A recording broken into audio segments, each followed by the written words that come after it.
It is 5:31. I'd like to call the study session meeting to order. At this time, we'll take any public comment. Don't see any public in attendance. Next on the agenda is the roundtable discussion amongst council members. Does anybody have anything they'd like to discuss? Oh, go ahead, Delora. This past weekend, I went to a workshop in Bay City, Michigan Municipal League workshop, and it was for first-year members, second-year members. Actually, there was people that were council members at 2, 3 years. It was very interesting, and that was something I think we all should look at and do something with it. This is the first time back since COVID.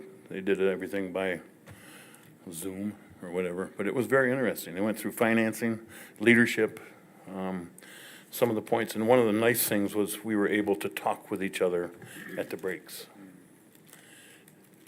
Most of the two that I talked with, one was from Saline and the other one was from Traverse City, experienced the same problems we have. Went through the same thing that we are going through now with our historic district. It was very interesting.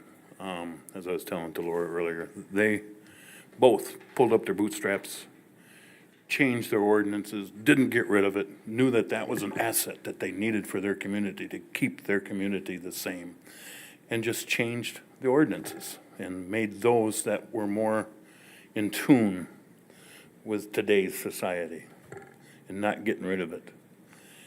I heard from us,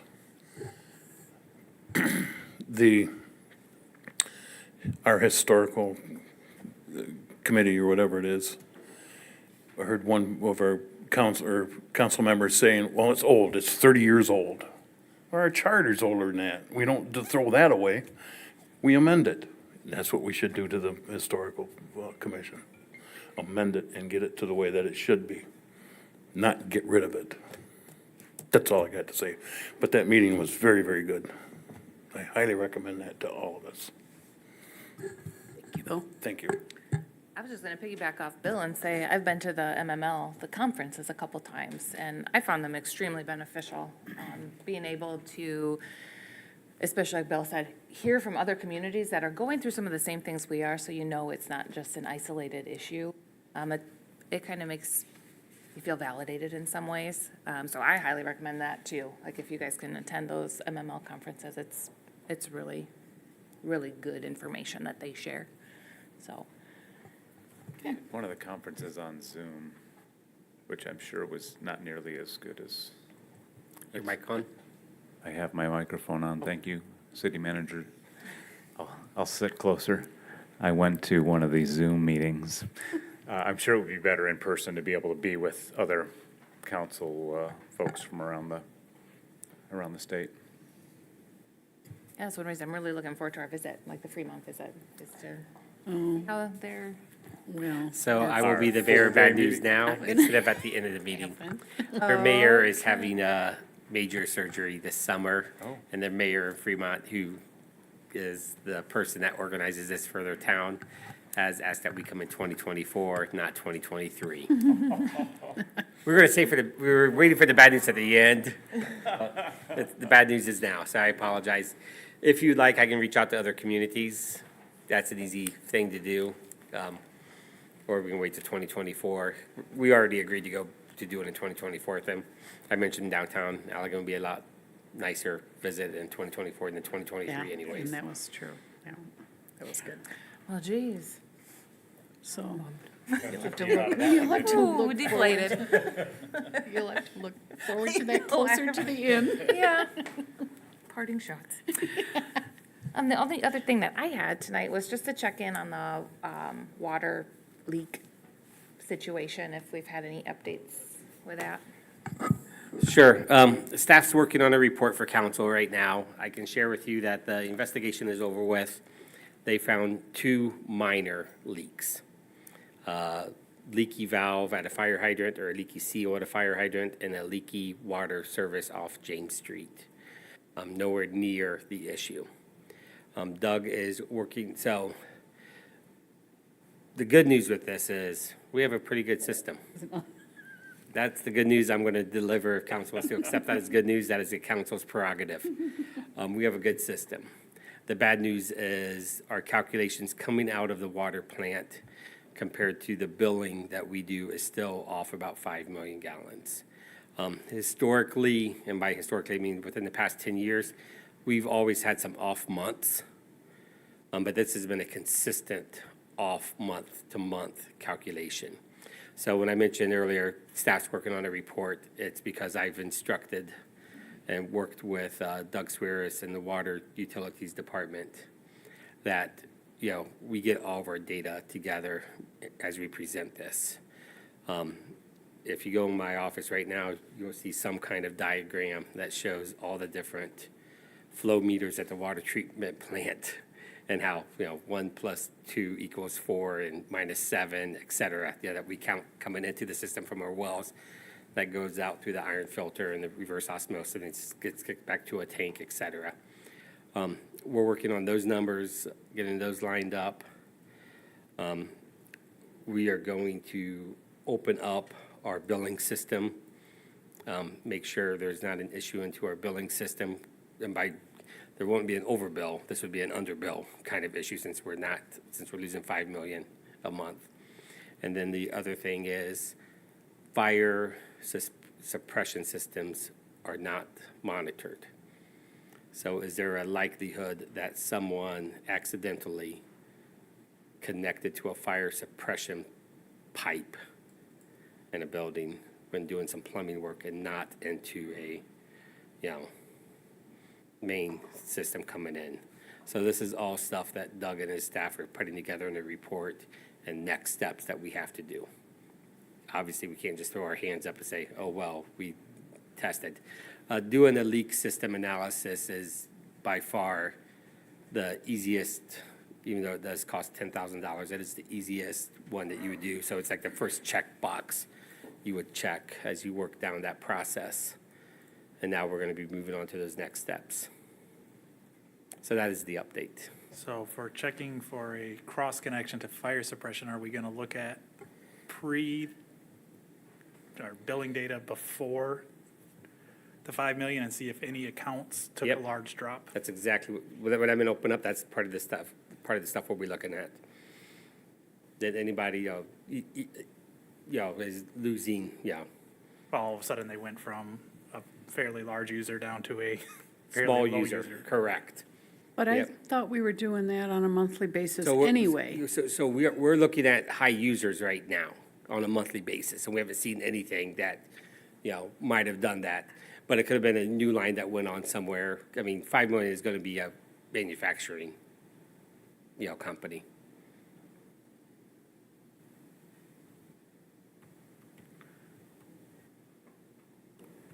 Was that something that happened all of a sudden, Joel? No, Or so- Had it been going on for 10 years, 5 Nope. years, or what? So the increase to 5 million, the consistent loss of 5 million a month began, I think it was September, October of last year, is when it was brought to, our attention. Something's a little awkward here. I think Doug mentioned November when he Yeah. was telling us about it, but it could have been October. So anything new has been checked? Anything new as in? Your fire suppression, new hookups to the water systems or anything else? Nothing, we're going through that process right now. We're Okay. going to have to get inside buildings is what we're going to have to do. Then anything with our pipe breakage in the water treatment plant, when was that? So that pipe breakage happened over a weekend. It would have been mid-December because I was up north at the Nutcracker. I think they only do the Nutcracker around the holiday season. That's how I'm doing that date to my brain. I would offer that was a one-time weekend thing. No, So I'm it just would have saying, been, like, if we changed something because we had to temporarily plumb it differently, and if anything didn't get reconnected exactly how it was supposed to after we've done the repairs, or a meter that's not working correct. so that could be, Doug will be looking for it. that could be an explanation for it continuing on. But we started seeing that loss, November. November, that's why Yeah, I'm saying, before. is it around the same time? Yeah, and maybe it was just a one-time thing, but like I said to council, we'll be getting a report to you. We were trying to throw it together on tonight's study session, but we have a large I'm hoping for a solid conversation about code enforcement tonight. And plus, I want to make sure Doug has time with his staff to bring, you know, the correct amount of data to you for this one. But that's where we are, Delora. Okay, thanks. I'm just thinking, it just seems interesting because it's about the same time that we got all of these meters replaced too. So is And- it something with the new meter reading system? I don't know. I'm just Yep. throwing that out there. By my word, yep, that is an item that we're looking at too. That's not a yep, I agree, that's what it is. Okay. You know, because Just to be clear on what yep means, what comes out of my mouth. Because at one time, these meters had to be calibrated, and we received some wrong ones, and blah, blah, blah. That was with we ran into that with the old meter system for sure. Okay, The new ones, we have not run into that one yet. Specifically, we had one on a large user through the public school systems that 1 decimal off, 1 factor of 10, threw it off all the way. exactly, and that was a big billing issue. Okay. Thank you, Joel. You are welcome. Dave, do you have anything this evening for roundtable? I guess I was wondering, do we have an updated schedule for streetscape? Yeah, so the updated schedule has been shared with the public. We shared that with our downtown lowdown. We've sent that out to the businesses. When we update the report at the end of this month, which is the monthly report, because if you look at the old report, it says new schedule being developed, we'll share that at that time with council on that report. Yeah, it's also on our website. Thank you, Parker. Thank you, Joel. Any specific questions about the downtown streetscape while it's fresh in the mind? I love the big wooden sidewalks that they put in. It's a huge help. All credit goes to Kyle Ellis of Millbacher, the overall foreman project leader for this. Will those, I mean, I know they went through and buried pipe already. Are they gonna leave those sidewalks in until, Yeah. I mean, for the foreseeable future? Yeah, they'll leave them in as long as they can, as long as work allows, so, That's great, but much more accessible. yeah. We appreciate it. And if you watch them, they buried pipe, but then they're going back and burying more piping. Sanitary went in, then water goes in, then storm sewer goes in. So as they're working, you'll see them lift up one of those, planks, move them to the side, do the work they have to do, then put the plank back. Yeah, I kind So- of watched as they did it on Brady and saw that they lay pipe, cover it back up, and a few days later, dig it back out and lay more. I don't know why you just don't do it all at the same time, but they do it for a living and I don't, so I'm gonna trust that. Peter, do you have anything this evening? Not today. Mike? No? Okay.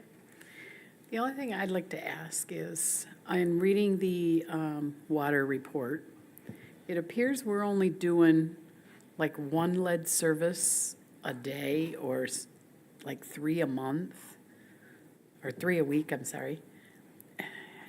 Is there a lot of work involved in those? Like, my concern is we bought all this equipment, we hired, 3 people to do Correct. this for like Yep. 2 years. Yep.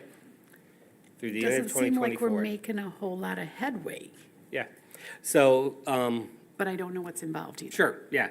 Doug Swears and I and Doug Hodsman, we had that discussion this morning because Millbacher has gone through the number of services that they were contracted to do. They had a lot of, did not need to be replaced after they did the investigation. So the process says, you do the investigation, that we do what's called potholing. So we take our Vector truck, shoot a lot of pressure down, remove the earth, and we're able to see within, a 3-8-foot diameter hole what that connection is and does it need a new line or not. Millbacher's going out with an excavator, removing a much larger area because the excavator isn't as surgical, and determining does it need a connection or not. They've had a lot that didn't need connections, so they're moving pretty quickly along, which is good for us. We're going to authorize them to do additional ones so we can keep this going. The ones that the city has been assigned to, one of the reasons why we're going what I would assume, or what I think you're trying to say is a little bit slower than what the private contractor is, we also have to be following Millbacher and inspecting some of the work they do. We have to do missed digs which happens before. So all the, when they call in missed dig, we have to go and do all the missed dig work. When they have an issue with a pipe, they contact our water utility guys, so they're running out there. And then as we've experienced over the past couple months here, or past month, we've had some water breaks downtown. The geyser that shot up on Brady Street. So our staff has been pulled down there as well. Today, Minnie's popped the line somehow. And so if you got here later this afternoon, you saw our water utility guys out working in the road next to Minnie's. We really wish that line would have waited just 30 more days when we were down there and it could have popped, but it decided to pop, today. So those are some of the concerns, some of the issues. It's just, it's a different pace. In our water staff department right now, we have one individual that, off and on with some medical issues. So we're short a person in that area. We have a medical issue in our DPW where an employee is off and on. And so we have to pull one of our more mechanically inclined employees from water utilities to go work on some mechanical issues that we are having with some vehicles over there. Equipment/vehicles or leaf vacs specifically. So I would just say it's a perfect storm of junk happening right now. This morning I did work with Doug Swears that we come up with a process, because my concern is by the end of 2024, we haven't spent the whole $3 million. And what I told Doug, I don't like using phrases like this, but man, I don't want to send any money back to Eagle. It's not free money, it's taxpayer money, but this is money that's not coming out of the city's funds. So if we can utilize all of it, let's utilize all of it to its greatest extent possible. So that is a concern. And the good thing is Doug actually brought this issue to me this morning. So, he just said, hey, we need to talk, because Milwaukee was at their end. And so luckily Doug Codsman was in the office, and Doug has had a handful, his whole career's been working with water utilities, where he's come from. So he's able to give some insight and some advice to Doug, and they're working together. Good. All right, thank you, Joel. If there is nothing else for roundtable, let's move on down to number 4, presentation regarding code enforcement and review of code enforcement manual. Joel? I'll go ahead and kick this one off, Okay. and then I'll have Jay and Josh help me out with some of the more involved statistics and stuff. So I put together the code enforcement manual, which was in your packet. I drew inspiration from another community's manual and then kind of tweaked it to fit our expectations and our needs. Basically, the purpose of the manual is to not only outline what our process should be as someone that is involved with enforcing the ordinances, but also as an educational tool for the public, so that they, in a semi-easy way, can see what exactly code enforcement looks like in our community. And so I submitted this, I had Joel review it with me, and then after we were satisfied with how it looked, we sent it to the city attorney, and the draft that you saw in your packet has been reviewed by the attorney. So. Okay. Are there any questions regarding the code enforcement manual? On the screens behind you are that's the summary of the different sections and what it covers.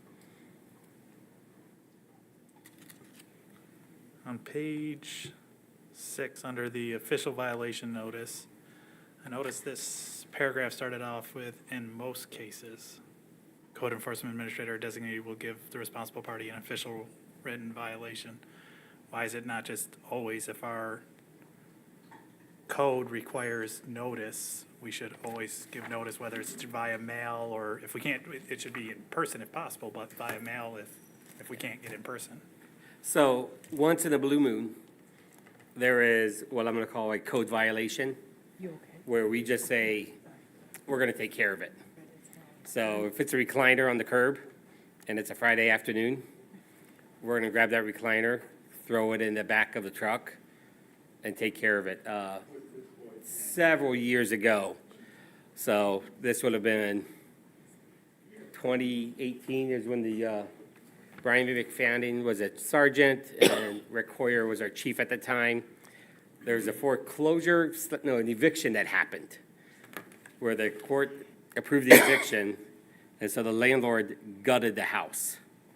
And it was just up on Lynn Street and near the hospital, and it was stacked probably 4 or 5 feet high between the sidewalk and the curb. Rick called me and said, Joel, I'm just gonna send Brian up there and take care of it right now. I'm like, well, no, we have to, send a letter to the landlord, they just can't get away with this kind of stuff. And he goes, Joel, we're taking care of it. And Brian got his own personal truck and took care of it. I would offer Peter, Councilmember Hans, sorry, I'd offer that is areas where, some cases, we don't send a notice, we just take care of it. Does that cause any legal issues with us if we go enter property and enforce and remediate without doing our proper notice? So that's in the right of way. The right of way Even is though, one- even though individuals cannot deposit in the right of way, it hasn't caused a legal issue yet. I'm just wondering, I would just say in all cases that we're actually gonna enforce something, the written notice can be as simple as a door hanger, Sure. put it in the mail, hey, we took care of this, we sent you a notice that we took care of it. Yep. I mean, if you would like us to strike the words in most cases, we can say the code enforcement administrator or designee will give the responsible party an official written notice violation to, comply. I think that satisfies maybe what you're looking for, and, I can agree with that, and I also think it still allows us to sometimes just solve the problem. Yeah. Because once in a while, we just have to solve the problem. Last year, I had DPW on Cutler Street, someone moving out, and they left all their stuff, and I think it was the mayor who called me and said, what's going on? And I had a DPW come in on a, Friday afternoon and just solve the problem. We can go ahead and strike those, that's easy. Thank you. If there are other questions, we can answer them, but I think what we're really looking for tonight is to have a conversation with Chief Gibson and Officer Morgan regarding just code enforcement practices and real-life stuff we're doing. At your last meeting, council, we had a pretty in-depth conversation on code enforcement, and we ended that meeting saying, well, I'll just invite the chief to come have a conversation with council. So, any other questions on the manual? All right, with that, I'm going to invite Chief Gibson and Officer Morgan up to the podium. The green light should be on, that little microphone up there. And more or less a Q&A kind of opportunity.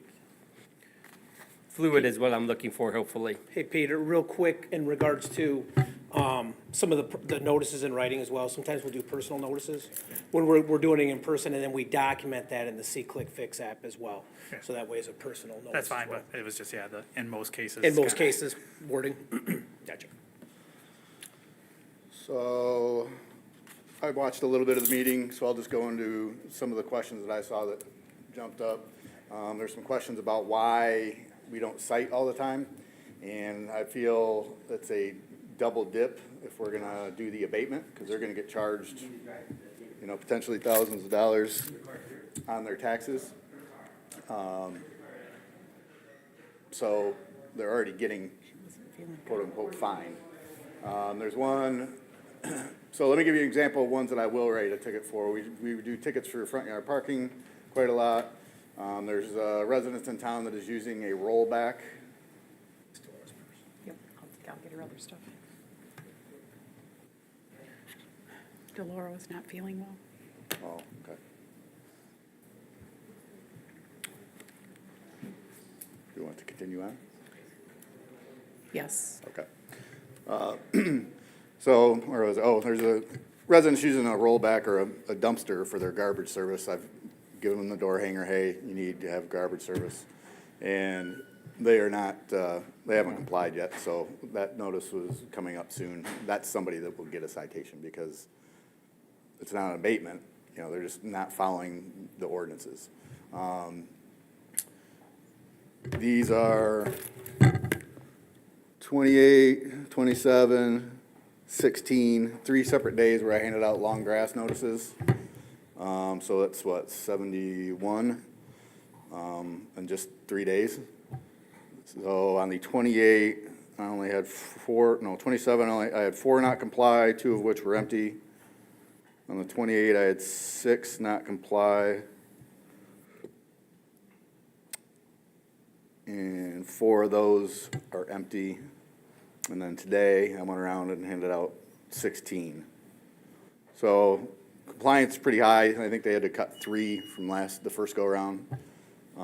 As far as the abatements, some of the stats are up there.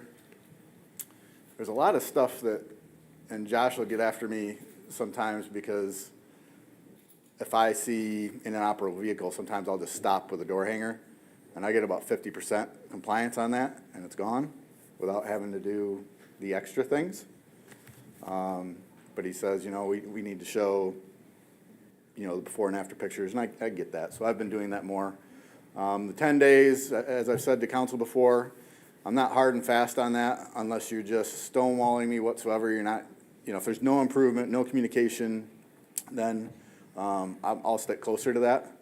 But there's several that I could show you that they're making progress, and they don't have a lot. You know what I mean? So to abate that rate at 10 days, especially if they are doing stuff, or they are using the coupon, or they've gotten their own dump trailer or their own trailer and they're taking it, that's going to give them an extension. But I just ordered an abatement today that I forgot to tell you about. I'll get it to you tomorrow. But I had a place that was doing pretty well with cleaning up, removed a car, things of that nature. And then I drove by today and there's a mattress sitting out in the yard with some garbage bags. So I'm like, eh. So there are times where I will, you know, act more swiftly. But I think there's a balance, especially you have to take into account that we deal with these folks on a daily basis out in the field. And to be able to show a little bit of compassion, show a little bit of leniency goes a long way when we're dealing with them with something else. We get a lot more cooperation. We get a lot more buy-in. So any questions, concerns about how I'm doing this? Michaela's been a big help since she's come on board. She keeps a chart of where we're at when those days are up. I usually get back to her and say, hey, this address, this address. I'm not going to use any specific addresses here because I don't want it. But, you know, I'll say this address and this address, they've done this. I gave them till this. And I write it on my calendar on my desk at work so that come the 23rd tomorrow, if I had an address on there, that was to mean that I'm going to go check it and see where we're at. A lot of these, a lot of them are repeats. You know what I mean? You'll get it cleaned up, and those, I will tell you that I'm less lenient on those, even if they are making progress. I'm like, listen, you know, I've already spent how much time here? You know what I mean? We've already got you a dumpster that you had to pay for that went on your taxes. Why are we here again? I go around and I can look at these residences on the long grass, and I'm like, it's the same ones. You know what I mean? Not all of them. I mean, I'm not talking that, but I mean, a lot of them are the same ones. And I tried to pull a loophole because I wanted to say I put on our notices 1 notice per year because I think it's silly that I got to go there 3 weeks from now and do it again. But the city attorney said that I have to do that I have to re-notice it. I think, go ahead. So I did have a question, Jay, and that was what I wrote, continue and continue. Like, I know there's one area you've been to multiple times. They clean up the cars, and a few weeks later, there's the same amount of cars back in there, different ones. Yeah, so those you would have to. Continued, I mean, do you still have to start back at square one with the Yeah, process? And you have to redo the pictures. I know which one you're talking about because Yep. it was down to 4 for a while, and I was all proud. And they got rid of some stuff, and then Yep, it just now it's turns backed back out to around, the road again. yeah. Okay, all right. I would agree that there are some times that maybe some of them go on a little longer than they should, and it's a combination of, you know, other things that I'm involved in that I don't maybe get back around to it, you know what I mean, as quick as I should, but that's why Michaela's been a big help, because she says, hey, we need to check on this. I'm like, okay, yep, I'll go check on it. But I think that Joel is, or the city manager, I'm sorry, the city manager has been in conversations with an outfit that can help with, especially like the blighted houses, like the dilapidated houses, because that's not my wheelhouse. And there's houses that need some enforcement on them as far as the structure and how it looks. I don't know where council is on, and I don't want to stick my foot into something that's really not my business, but I deal with a lot of stuff with people not having garbage service. And I'm not sure if it's been discussed about, you know, single hauler or how that works, looks. I'm not very etched in it, but I deal a lot with, you know, you got garbage bags. Yeah, well, we got the, okay, I understand, but you can take them with this coupon, but we're not your permanent, you know, solution for that. And they're the same ones that come up. So I'm not sure what that looks like, or if that's something that's fair or not. I don't know if the city as a whole gets a discount from a hauler if everybody's on board, you know what I mean? And it goes onto your water bill, or I'm not sure, but that's something to look at down the line. It may be something that people just don't want, not interested, that's fine. I'm just telling you what I see out there and what I deal with. But I spend quite a bit of time on ordinances and tracking them, sending photos, trying to make sure people get things done, and there's a lot to go around. My hope is that at some point we'll be all caught up, but it just doesn't seem to work that way. Yes, Dave? Do we have any measurements for compliance as a community year over year? Meaning, are we tracking getting better or worse as a community? So maybe I don't have to end up abating a lot. Usually I can get people there, you know what I mean, via the coupon, via just stopping back by. Hey, I see you did this, that's good. You know, we need to, you know, I had somebody call me the other day, hey, can you, some things that I would deem to be relatively obvious, like what do I need to clean up? I'm like, oh, I don't know, the mattress for one can't be there. You know what I mean? Things like that, the garbage bags, all this area needs to go. But some people just want, I don't know if it's, maybe they know, I don't know, but they want reassurance. I'll say, how much time do you need? Because, you know, at some point I have to act. I have to do something here. So, like the one I just told you about, that they were making progress, and all of a sudden I go by today and I see that out there, and I'm like, you know what? You know, I find that kind of disrespectful, especially if we've been working together. I'm giving you some time, and then I come back by, and you know, that's not supposed to be there. And in my mind, there would be two major measurements, one being the effectiveness of what you're doing, and then the other being just, are there more problems in the community or less? And that is out of your control, obviously, what's going on out there in terms of problems that you have to address. But still measuring that and understanding it, I think, could help overall compliance for the community. Yeah, and I think council's talked about this, and again, this is not my realm, but that whole rental game and the, you know, having a structure behind that, having a structure, I mean, there's homes that need to be condemned. They're in a bad way. And I don't have the expertise on that, and that's why we've talked about it. Joel's been very receiving of it. I said, you know, this is where I'm at now. You know, I'm maybe it doesn't look like it sometimes because of the repeats, but I'm starting to catch up on a lot of, you know, get to a spot. But then it just, the recidivism, I don't know, I can't answer. I feel like I would get sick of seeing me. You know what I mean? And there is that factor that you see, like, you know, I was like, when I got to this time, I'm like, oh, there's that house, and that house again. And I came back in on Monday, and they'd done it over the weekend, so I was like, oh, good. You know, I didn't even have to, you know, do it. When we were off too on what we thought the owner versus renter, it was actually a pretty high percentage of owner, you know, and not rentals. 48% renters. No, I mean on our, up there on our notices that I had sent this year, the 25 versus 6, that surprised me a little bit, but. Jay, do you think if we would have more city cleanup days, it would help? No. Okay. I think These people just. I think that and I've had some pushback on why we provide the dumpster, and I get it, but the dumpster does help. I know it's a cost to us, but those folks, when they hear that they're not gonna have to rent something for $300, you know, they're pretty, I get a lot of positive from folks on that, because we're like, listen, we're trying to help, you know, we just want you to be able to get rid of it. The biggest thing is that I didn't realize how many people didn't have a friend or relative that had a truck. So you don't think these people, in your opinion, would even bother to take the stuff to the city garage when we have the dumpsters available? They're busy, I mean, they went through over a dozen dumpsters, wasn't it? So, just so we're clear, there's the city pickup, spring cleanup that happens in the spring we do every year. We also plot a dumpster out there where Jay will give someone that has a trashed front yard a coupon for them to go dump their stuff in the dumpster.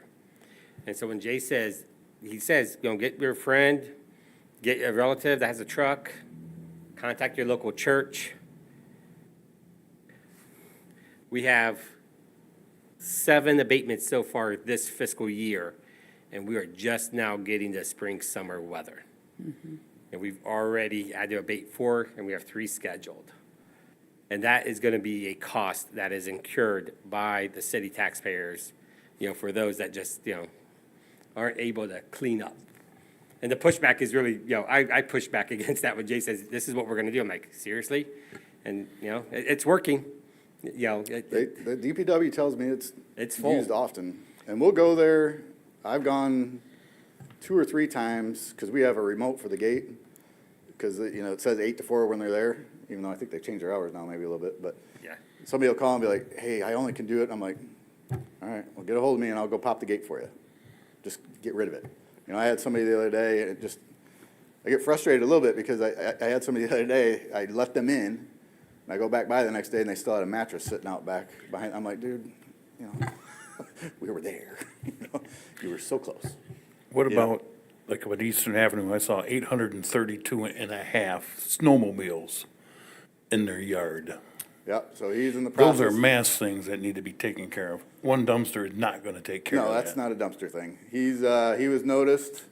He's been moving them, because I had a conversation with him when I saw it a couple months ago, and I said, hey, you know, you're gonna run into some issue with this, because I didn't know, I didn't look at the zoning at the time to see. I was pretty positive that it was residential, you know what I mean, not That's zone.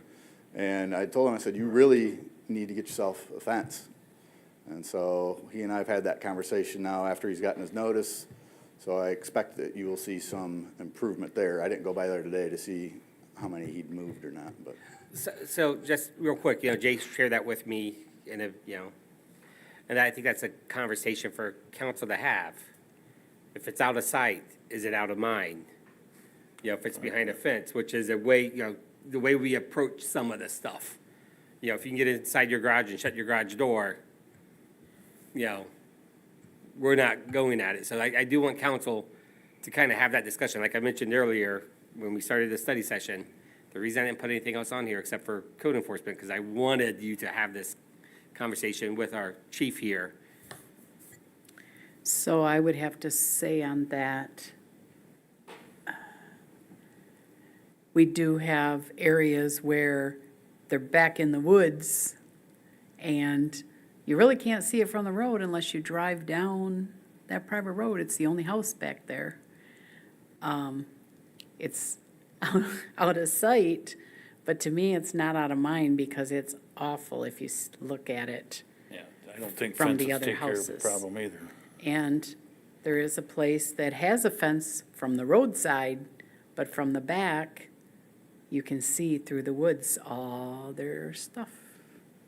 So from roadside, it doesn't look bad.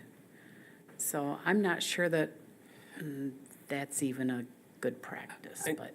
And just for clarification, the reason I'm, you know, asking that question right now, I'm not trying to catch people off guard, is it's hard for us to do our jobs if we don't know what the expectation is from council when it comes to like some of this code enforcement. I mean, I would offer since the early 2000s, based off what we've seen and what we've talked to some people in the community, is when things just started going a little south, you know, in the city of Allegan when it comes to like some code enforcement stuff. And then, really picked up steam right after, the early 2010s, 2012s.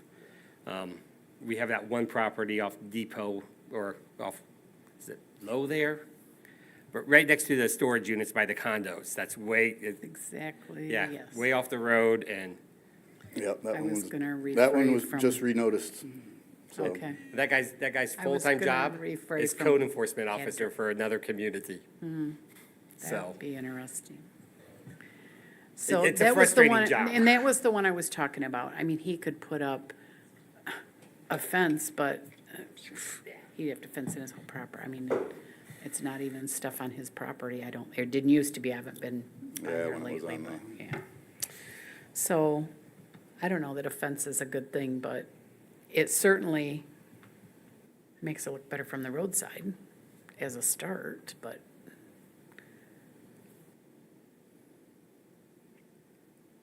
Yeah, a couple that have been mentioned that, here, they're in the system.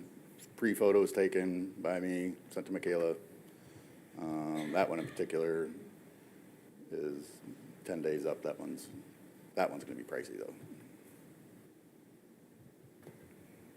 But it's not like the conversation hasn't been had. and I wasn't questioning that. I was just saying, for an example. Oh, no, that no, was the one, I you know, I back could in- pretty much tell you what you're back talking in the about just by a woods. few keywords, so. And there's some, like, let us know, and I'll tell you in an email, yep, this is where that's at, or there, what makes my gut sink is I know there's probably a dozen that I don't even know about. That I just, you can't, based on the angle that I've gone by, or I just haven't been down there or seen it or know. I mean, there's homes that are up on hills that probably the neighbor is the only one that's gonna see it. You know what I mean? You're not gonna see it from the road.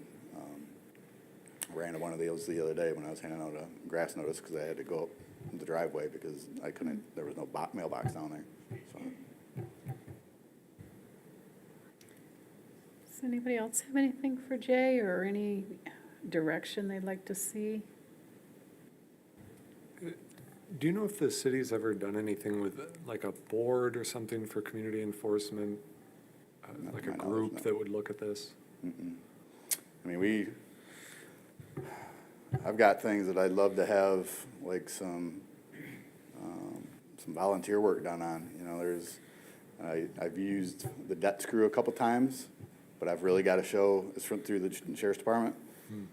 But they have other things that they're doing, and I've got to really show why, so there's somebody that may not be the most pleasant to me all the time, but she's got some medical issues, and I'm gonna see if the debt screw will take care of the yard, because she doesn't have the means to do it, nor does she have the means, in my mind, to pay somebody to do it.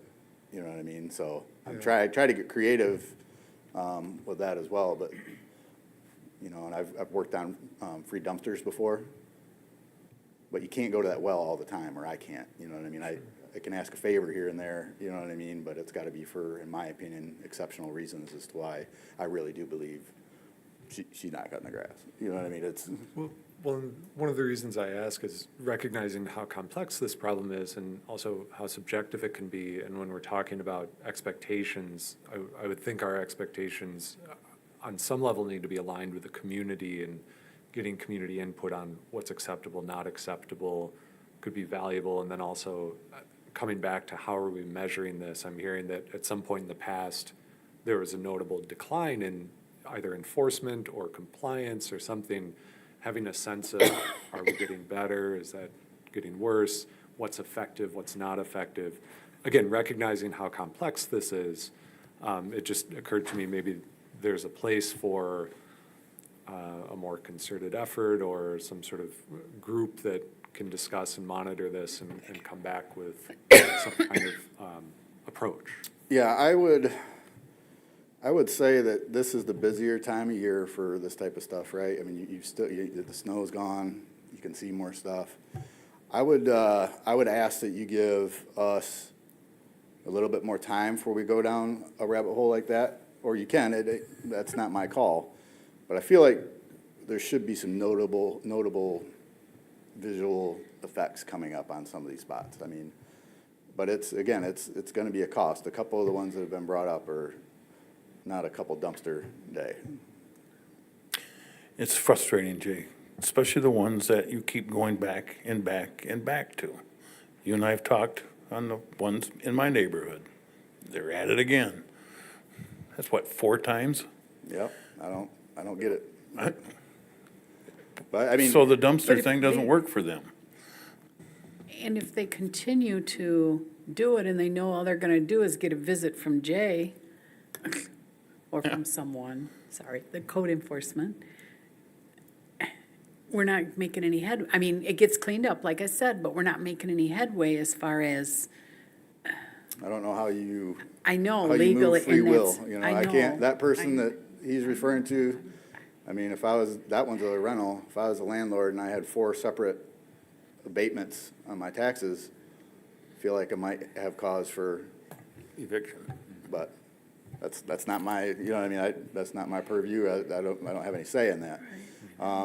But I mean, there's a lot of, I mean, we're talking some negatives, but there's also a lot of compliance. There's one that, you know, you brought to me, Bill, that was down by the fairgrounds area.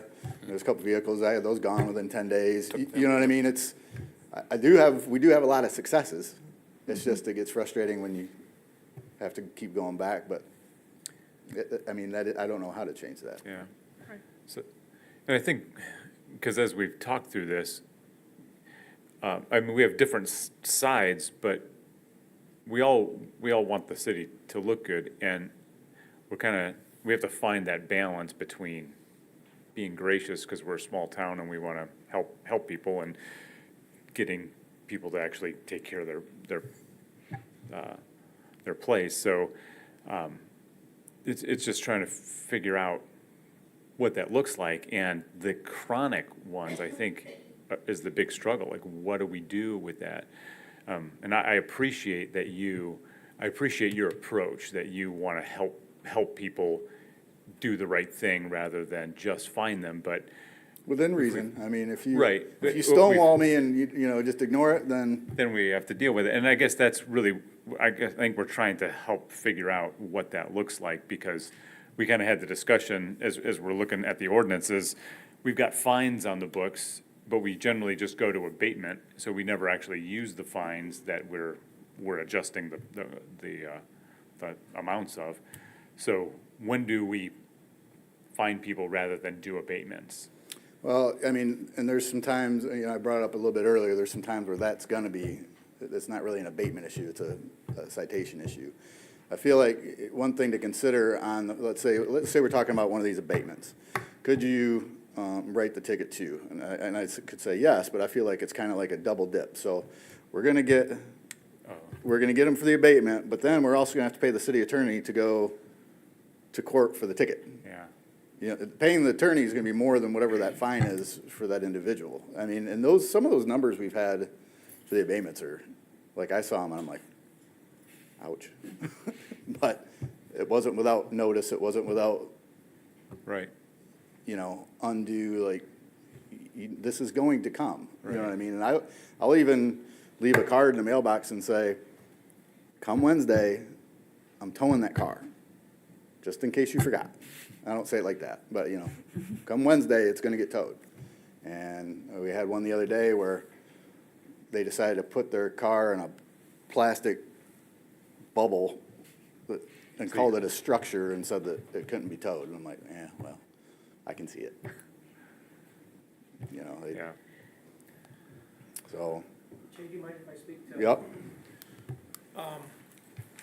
I was around at the very beginning of C-Click Fix when we started this software in the program, and we've gone through phases of good successes and falling behind a little bit and then picking back up and going back and forth. I wrote citations for junk properties. The problem we've always run to with writing a citation, they can go pay it. They don't have to comply. They just pay the citation, just like anything else. They can continue their action. Now, can you continue writing tickets and the dollar amounts go up 100%? But at some point, forcing them or making them pay more and more money is not going to get them to comply. Sometimes it can. But again, I wrote citations in the past with the option of, when you take care of this, if you take care of it this next 2-3 days, this ticket goes away. then we don't have to worry about it. And that has got some success as well. And that was before we really were pushing abatements. It was, we were writing a citation, we were letting the courts set the abatement, which was taking upwards of a month to 3 months. Well, the legislature went through, this was, I can't remember the date, a while ago, and let us do the abatement part of things to kind of move things along. And that's what we're using as our bread and butter. So are the citations useless? I don't think useless. They have their place, but we have, I guess, replaced them with the abatement portion of it. Right. Giving them 10 days to show progress. If they show progress, we do show some leniency, give them more time. But again, no progress gets you set up for an abatement. And we've done a ton of those compared to what we've done in the past. So the process, and I'm not picking on you guys, this is difficult, and honestly, not really your job. Standard practice right now is you're not writing citations. When there's an issue, you let them know, and if they don't do something, you jump to abatement. You're Correct. not really doing the That's mainly citation for the thing. blight piece. I mean, he made a good point. I mean, we do this with parking tickets too. Like, they'll come in, worked up. I'm like, is that your first one? Yep. I said, I'll get rid of it. Just don't park there anymore. And they're like, I'm like, and that works really well too. I mean, they see that it was a, Yeah. fair conversation was had, because I just tell them at the end of the day, I said, the guys don't want to be out between 2:30 and 5 in the morning scraping your windshield off to put this on there. Repeat offenders, I think it's very But similar. we track it. Very similar to the abatement thing, too. Your repeat offenders are a small percentage. Are there repeat offenders? 100%. But are they a very small percentage of the overall ones that we abate and then stay clean? Or do they gradually start creeping up again? I mean, when we first started doing this, we were dealing with properties that have accumulated cars, junk, over the past 10 plus 20 years. And when you go knock on their door and say, you got to take care of this in the next 10 days, they shrug their shoulders and say, I can't do that. And that's when you understand that it's going to take them more time. And you say, okay, 10 days, show me progress, and we can work on that. And we did. We've given people up to 30 plus 60 days even that have a lot of cars, property that don't have the means to just move it off their property with a tow truck or anything like that. So compliance has always been the goal, at least what I've been told on a lot of these things. And a part of that see-click-fix part of things, I can speak to that a little bit too, is documenting what we're doing. It gives the public an opportunity to have a voice and say, here's a problem, we want to address it. And that gives us, okay, we see a picture, let's address it, let's send a letter, let's do an abatement, do whatever we need to do. And then a picture at the end, which will show the completion of what was accomplished, if you will. So, but that's nice because there's multiple pieces that can part. Michaela can add information, I can add information, Jay can add information. The DPW folks have where they can add information to that. So it gives the public a little bit of an interaction piece as well. Not only for just the complaining, but also for seeing, maybe, and being the bystander and kind of watching how things are going or what direction it's heading. And I encourage you too, to get on there and to look at all the closed complaints on there. We've done a pretty good job of closing what we can. We're still dealing with a backlog of a few years ago. I'm trying to go through, and I just don't want to close them to close them. I want to go out and look at the property and say, is it something we can close? Is it something that kind of fell through the cracks, and can we close it? Because if we can't, then let's fix it. Let's take care of something that happened a while ago. So that's part of what we've been kind of working through on the see-click-fix side of things.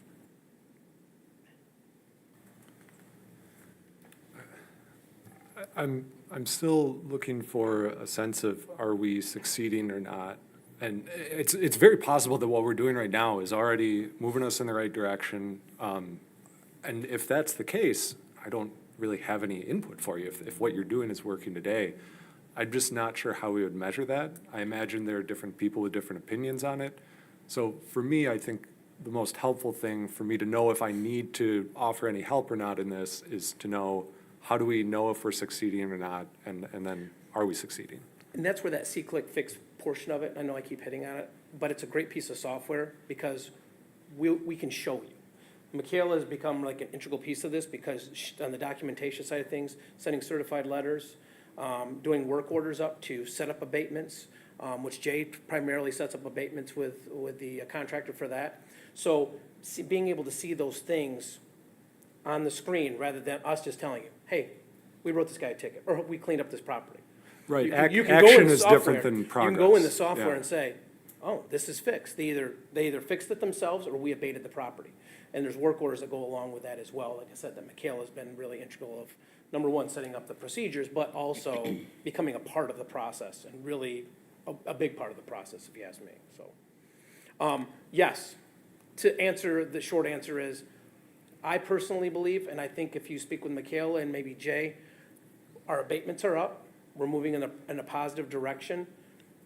Is it always the fastest procedure? Obviously not. We want things done yesterday, at least I do. But yes, I think we are moving in a direction that is positive. I guess that's the best way, kind of a political answer, I know, but it's heading in that direction. Yeah, and I'm really just looking for somebody to offer an opinion and why, so that we can have a conversation about, okay, is that really what's going on? Does that meet the expectations? And be able to decide if there's something different we need to do, or if we're already doing the right things. And I don't know the right answer for that. That's why I was asking how you measure that. How do you know if you're doing the right things? Even though you're doing more abatements, is it resulting in the community having a higher level of compliance? And I think at this point, you guys can tell me if I'm wrong, but I think at this point, like Josh says, we're using C-Click-Fix, and we're getting measurements now. To go prior to that, probably maybe Jay has some manual stuff, or when we had the code enforcement officer, maybe some manual stuff. But we really didn't run numbers for that, so I think we need to see where we're at and click fix for a while to see if what's we're doing is working. Yeah, I mean, we You had guys agree somebody, it's- we had somebody working one day a week, part-time, for ordinances for a while. And it came time for the SRO piece, and I wanted that money to go towards that. So now you have somebody, at least me, I'm touching on something ordinance related every day, unfortunately. But, but now I've got, Josh has always been in the C-Click Fix, and he helps me with everything. But I try to do a lot of the ordinances myself. But Michaela's been a big help too, because she kind of can say, because I'll get caught up in the other aspects of my job and say, hey, this one's 10 days, all right, I'm gonna go look. You know what I mean? Whereas it may have taken me a few days past that to be like, oh, I need to go look at that. So you're getting more resources put towards it, trying to be smarter with those resources too. So, I mean, there's not gonna be there's never, the goal is not to not have any compliance, you know what I mean? We're gonna get there. I guess Well, I see less, I guess I can speak for myself from when we first started, and obviously, when you get more people on C-Click-Fix on the app, you're going to get probably more engagement, which is what we want. We want people to be engaged. Not only that, but it's a vehicle for, amongst other things. Leaf pickup, things like that, that we can push that information out if they have the mobile app on their phone. So that's something that we're really working to really push and integrate more of City Hall's function into it as well, DPW as well. But from when it first started to now, we see less coming in. Even though there's probably more engagement, there's less complaints coming in. I don't know if that's, again, I don't want to speak on whether people feel like it's not working or not. I do, looking at the numbers, I know it's working. But I see less coming in to acknowledge. Yeah, and to be clear, I'm On just looking C-Click-Fix alone. for whatever measurement Yeah. you got, how do you know that Yep. what you're doing is working? I'm not saying it's right or wrong. Yep. just- Yeah. Yeah, they have, and C-Click-Fix has a reporting aspect thing where you can look at the last 30 days, last 60 days, last 90 days, and really look at, okay, are you acknowledging complaints as they're coming in fast enough? Are you making progress on these things? Are you closing them out in a timely manner? And in the past, we've not done a good job. I'll be the first to admit. We started crawling, we started walking with the program, we went back to crawling, and we got, so it's been an up and down thing. So I'll be the first to admit, I have times when I'm available to really focus on it, and there's times where I get pulled away, just like Jay does on his aspect job, just like Michaela does. So we are all kind of part-timing it, but that C-Click-Fix part of things gets us all on the same page. It's one kind of jumping off point that if Michaela does something, we know what part we have to do next. because she's documented what she's doing in there. So it's kind of, it's just, it's like a SharePoint, and a group email, whatever you want to call it. But it's very powerful because of the photographs, the documentation. We can put private messages in there. Hey, here's a phone number for that person if we need to contact her by phone, or him. So, but yes, I think we're moving in the right direction. The long grass stuff, that is his baby. And that is an animal of, spring is usually extremely bad because everything's popping and growing like crazy. So that's a challenge right there. Thank you. Okay. Thank you guys very much. I apologize for having to leave. Thank you. Next on the agenda is number 5, discussion regarding a proposed infill ordinance. Joel or Parker, who's going to do this one? Yeah. So I put this report in your packet for tonight, just to give you an update of where the planning commission is, and also to respond to a conversation that occurred at the last council meeting when some city council members inquired on how can you regulate new residential construction if the HDC goes away. I shared with you in an email that new construction can be regulated through an infill ordinance. That was what the report was that was in your packet with a draft ordinance that, I prepared, in consultation with our city attorney. We based it heavily off Holland's infill ordinance that regulates properties outside their small historic district. What you have up there are 2 examples of infill housing or new housing. The top one is a picture Michaela found off the internet when she Googled, I believe, infill housing. It shows a modern architecture next to, a Greek Revival looking home. The bottom one is an infill house. The newer structure is that red house with the beige cedar shake vinyl or fiberboard siding at the top. The bottom one is right around the block where I lived when I lived in Holland. It was one of the infill houses that I reviewed and approved, showing how you can, regulate new construction to fit within a neighborhood. Again, this is more or less information for council. This was reviewed at the Planning Commission. If you read the Planning Commission minutes, they are intrigued by this. They'd like to continue that conversation. Councilmember Byrd mentioned when he constructed a house over on Maple Avenue off Jenner Driver M40 that he had to go through a similar thing. Our ordinance does require a similar thing. There isn't many standards in our current general conditions for residential districts. It just says the house has to be similar or something along that lines to the surrounding neighborhood. And then it defines the neighborhood as 500 feet around. The one I'm proposing, or not proposing, but the one that we developed and that the Planning Commission is looking at has a 300-foot buffer. And has a lot more standards on orientation towards the street. If the neighborhood is all oriented towards the street. I think one of the council members brought up a home that was built in the Russell Robinson neighborhood between Western and Delano, where it was an elongated house, but most of those houses are, oriented towards the street. This one wasn't. So something for council to chew on is more or less what this was put in your packet for. The Planning Commission is looking at. Any questions? Does anything in this ordinance that you propose that's there to give us to look at, anything to protect existing historic homes? So this would apply to all residential, not all, this would apply to the R1 and R2 residential zone districts. You didn't So- answer my question. I know. So this applies to areas outside the historic homes. So new construction, so the way the ordinance reads, Councilmember Morgan, is someone that wants to build a new residential structure, someone that wants to move a residential structure, or someone that's doing what I'm going to call a substantial reconstruction, 50% or more of a residential structure, would have to go through a review process with City Hall to ensure that that new construction is compatible with the surrounding neighborhood.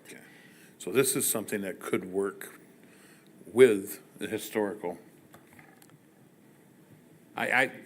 Yes. as well as, for the rest of the community? No, I would disagree. I would say if the city council decides to keep the HDC in place, that this would work, I'm not sure what the value is that this would bring unless there is concern for areas outside the historic district and you want to preserve residential character outside the city. One thing the planning commission, when the draft master plan that was shared with you, I believe, a couple of meetings ago, when you set that public comment period, there's a whole section in the future land use plan that talks about flexible residential neighborhoods. You have some, I'm going to use some large swaths of neighborhoods where there's not a discernible housing pattern.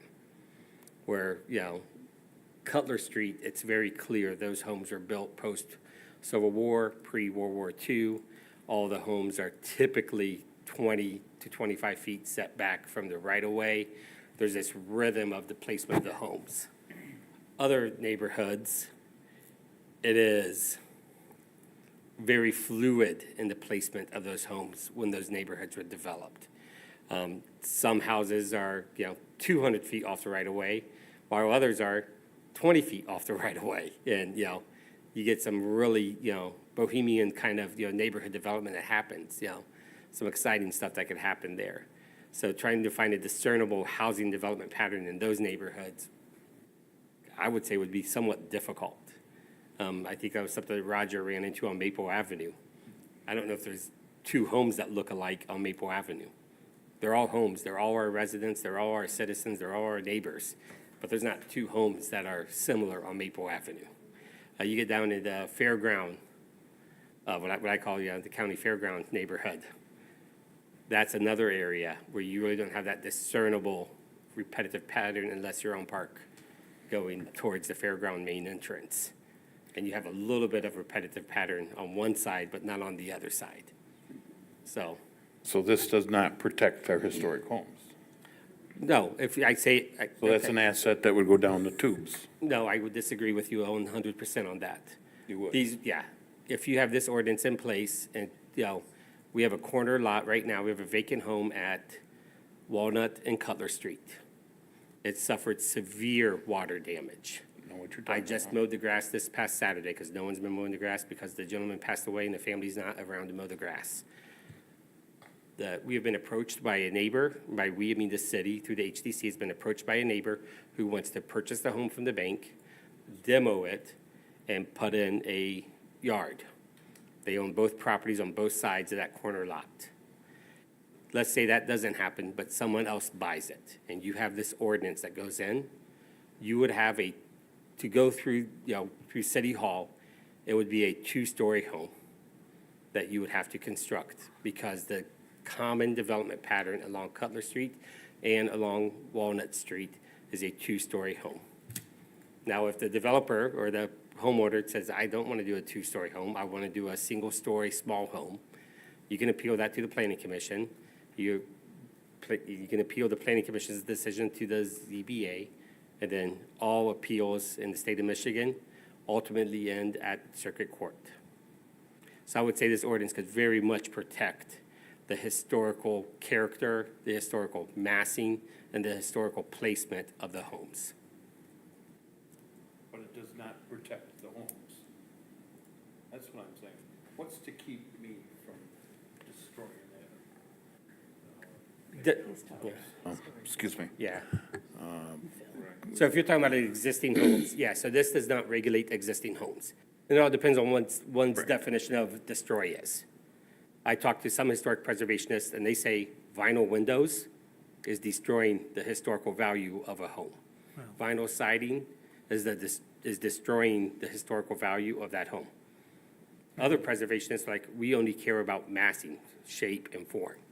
So it all depends on what your threshold of pain is when it comes to destruction of a historical character or historical value. But this does not apply to existing homes. That is correct. This is only new construction. No, it does apply to existing homes. What? It does apply to existing homes. Because you say if you construct, alter, or structure by more than 50%. Yeah, more than 50%, thank you. So if you're doing more than 50% addition, you would apply, so. Or just removing of the walls, I think up to 50% is kind of what I read. So it does affect new homes, and that kind of gets into where is 50%? How are we going to measure that? So the 50% measurement, again, this is under development at the planning commission level. I would assume at this point that you look at the footprint of the building, and if it's a, 40-foot wide by 60 feet deep, structure, so you're at what? 240, or, 2,400 square feet of a footprint. If you're going to add Well, another, that's not what the ordinance here says. It says reconstruct or altering a structure if 50% or more of the exterior shell is demolished or altered due to fire, storm, or other circumstances. so when you ask me what the definition of exterior, the 50%, I would look, the way I read that, Peter, or Councilmember Hands, is I look at the square footage of that footprint. You don't look at multiple stories, you look at the shell. So you draw a line around the outside, the shell of the building. And again, this is all still under discussion at the planning commission level. We've only brought it forward this evening is because it was brought up mostly about new construction. The comment made by council members was new construction, pointing to that thing that happened on Grand Avenue by the Kalamazoo, by the Kalamazoo River, and then also in the Russell Robinson neighborhood, where modular homes are allowed to be brought in. Those are the two examples given, and both of those are outside the historic districts. Well, I'm trying to wrap my head around, we want to create affordable housing, but then we want to say you can't have modular home. We want infill housing, but it has to match exactly the others, and I'm kind of like, what are we trying to do? Are we trying to create more affordable housing or not? Because that was one of our major goals multiple years. And I'm going, how does that create more affordable housing to put one more step in the process and one more hurdle for somebody to build? So, and this seems kind of like this reads very much HOA-ish, is where I'm kind of reading it. It seems kind of arbitrary, seems kind of capricious on some of the standards, because the current standards is you got this amount of setback typically, and you got to have a side yard or this or that, and it's very defined. And if you want to have a neighborhood defined like that, we could have a zoning in a certain zoning neighborhood to say that that neighborhood shall have setbacks from this to this, and that also would keep that same kind of, here's a setback, these houses shall be 2-story. But this seems kind of like little wavy, kind of like you're 300 or 400 feet within the structure. It's got to look similar, but there's nothing around that looks similar. It's hard to be like, if you get denied on it and you appeal and it denied again, you go to circuit court and the court looks at it, goes, well, how are you, this seems kind of arbitrary and capricious. You don't really have a standard. And it's hard to enforce something without a standard.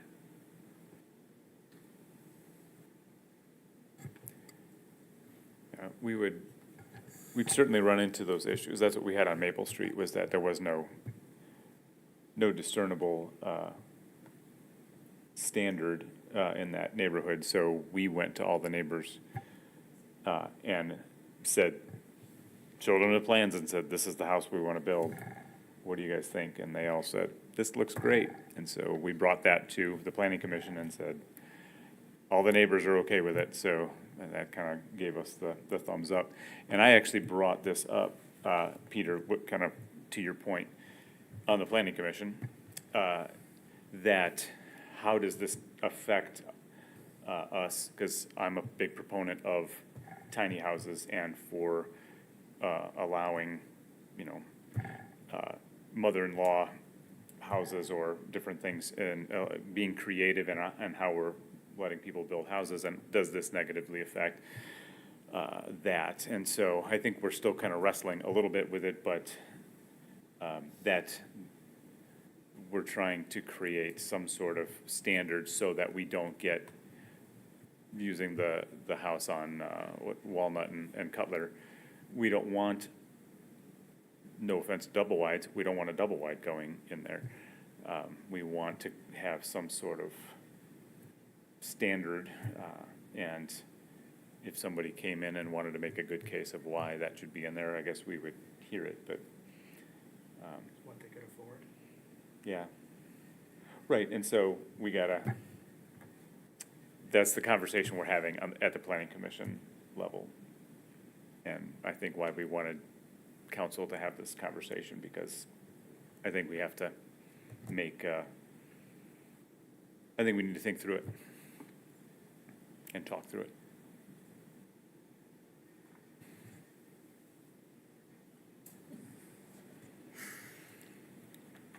And that's true. That's why we're having it at study session for discussion. And really, I mean, this really only needs to go in place if HDC goes away, Joel, or are you thinking either way? So I'm not thinking anything. What I'm Yes, doing. you are. So I'm responding to comments that were made I'm responding to comments made at the last council meeting about if the HDC goes away, new construction. And specifically, 2 examples that were given are outside the HDC boundaries by council members. And so I'm like, okay, I have experience in an infill ordinance. I mean, Okay. I'm educated. I have a long work track record behind me. I've been exposed to different ordinances, and this is one that has worked. I mean, that bottom one has worked in a city 20 miles from here, and it is a non-historic district area. That is on I apologize. That is on Pine between 19th Street and 20th Street in the central neighborhoods of Holland, Michigan. And does theirs read this way? Theirs is With the- verbatim this Okay. way, except for a couple of things that we took out that don't apply to us in Allegan. I think you mistook what we were talking about, Joel. We did not want what was on Grand Street and the others to be happening within the historic district. Those So- were the samples Yep. that they used that didn't want that type of thing to happen So- within the historical Okay, district. so this, right now, the way it's written is to apply to the R1 and R2 zoning districts. The planning commission could be encouraged to tighten their recommendation, so it focuses only on certain neighborhoods. And then in other neighborhoods, it can be, just the typical zoning restrictions, which are setbacks and height requirements, as, Councilmember Hands pointed out. So we can tighten that and not just apply to R1 and R2, but you can come up with a geographical description. Is That's this how the one in Holland works. It doesn't apply to all the residential zone districts. It's only in the T and D, the traditional neighborhood districts. Is this the one that you were gonna check and see if we could apply it to the whole city? Yep, and I checked and I sent that email to the planning commission saying, the city attorney came back and said, you can apply it to the whole city through zoning districts. So you can't just, Okay, right. if it's a zoning ordinance, essentially, we're creating what's called an overlay zoning district. Not essentially, we are creating an overlay zoning district, which is a zoning tool in the state of Michigan that local units of government can use. So we could use this along with the historic district. Keep that and put this in for the rest of the districts, the other zones. Yeah, because that's the one thing in Holland that's different than this, it says, unless there's a historic district, that covers this property. So, yeah. Thank you.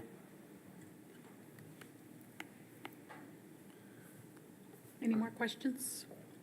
It seems like we might be presented with the same work in front of us regardless of the mechanism, and that work would be defining what we want to preserve in a neighborhood, right? Like whether we do it with the infill ordinance or the HDC, and that's part of the dilemma we have with the HDC is that lack of definition. So, just an I observation. think they both could work. Sure, I agree, but still the point is that work would need to be done, like you said earlier, bootstrap it and get things figured out.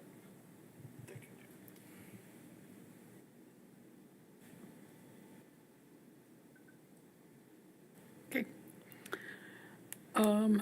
Going on down the agenda, next, number 6 is review of April revenue and expenditure report. Did anybody have any questions on that? That was in our packet? I didn't see anything. Did anybody email Tracy anything, Joel, that you're aware of or anything? No, we didn't hear anything. Okay, so I'm assuming everything is okay? No questions? Okay. Next on the agenda is number 7, review of council agenda. For tonight's agenda, it's go like it is, Michaela. That's good. Any questions on the agenda for Joel or Michaela or staff?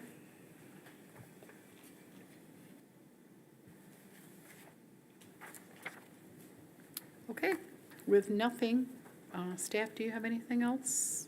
Any of you? Nothing. Okay. Council, anything else? Okay. With that being said, we will adjourn the study session at 6:51, and we will reconvene the regular meeting at 7 o'clock.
Could I have your attention, please?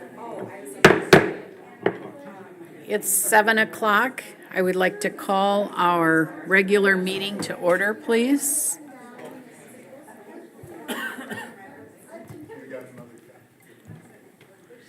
At this time, Michaela, would you like to do roll call, please? Sure. Councilmember Zeter, Present. Councilmember Hands, Present. Councilmember Andrus, Councilmember Redding, Here.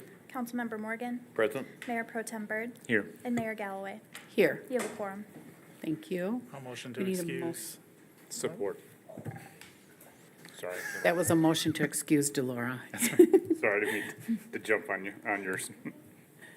All in favor, please signal by saying aye. Aye. Aye. All opposed, same sign. Motion carries. Could we all stand and say the Pledge of Allegiance, please? I pledge allegiance to the flag of the United States of America and to the republic for which it stands, one nation, under God, indivisible, with liberty and justice for all. Thank you very much. First item on our agenda is the approval of tonight's agenda. 4A, the approval of the regular council meeting agenda for May 22nd, 2023. So move. Second. It has been moved and supported. All in favor, please signal by saying aye. Aye. All opposed, same sign. Motion carries. Next on the agenda, number 5 is approval of the minutes. 5A is approval of the study session minutes from May 8, 2023 council meeting. So move. Second. It has been moved and supported. All in favor, please signal by saying aye. Aye. All opposed, same sign. Motion carries.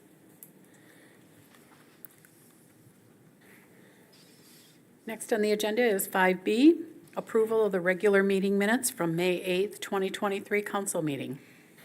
So moved? Support. It has been moved and supported. All in favor, please signal by saying aye. Aye. Aye. All opposed, same sign. Motion carries. Next is number 8, public hearing and adoptions of ordinances. 8A is a public hearing, second reading, and adoption of Ordinance 510 to repeal Chapter 13 Historic Preservation of the City of Allegan Code of Ordinances. Joel? Sure, thank you, Mayor. This evening, you'll be holding the second reading of Ordinance 510 and a public hearing regarding the repeal of Chapter 13, which is our Historic Preservation Ordinance. For clarification for council or a reminder for council, this is to repeal local regulations. So the historic districts don't go away. They're still listed in the National Register. People that make improvements to those properties, if they want to try to obtain federally historic tax credits, they are capable of doing that work. This just removes the local regulation. So we'll be in the similar ranks of like Marshall, Michigan, Hastings, Michigan, Plainwell, Michigan. You know, those communities that have identified historic districts in the National Register, but not local regulations on those districts. Council, you're well-versed, or you've reviewed this ordinance or this process for the past couple years now, so I don't think there's much more I need to go over besides that. It is a public hearing this evening, so if you want to go ahead and, open the floor for public comment, and then after public comment, you have discussion is what would be my recommendation. Thank you, Joel.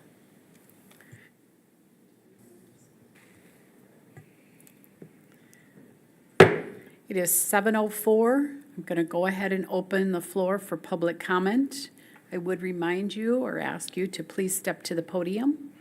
There's a paper up there to sign your name and address on. No? Okay. Just state your name and address then, and we would like you to keep it to 3 minutes, please. So if anyone would like to step up to the podium, feel free to do so.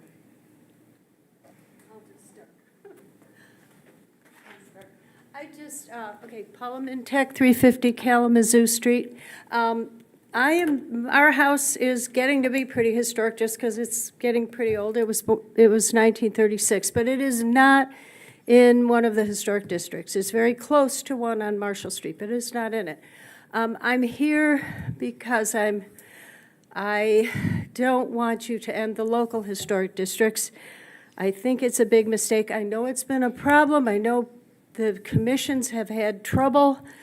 I know people have been reviewing this for a couple of years, but I really think the residents of the historic districts didn't know how much of a problem was going on at council with this, and every single person I've talked to is very surprised about this vote tonight, very surprised.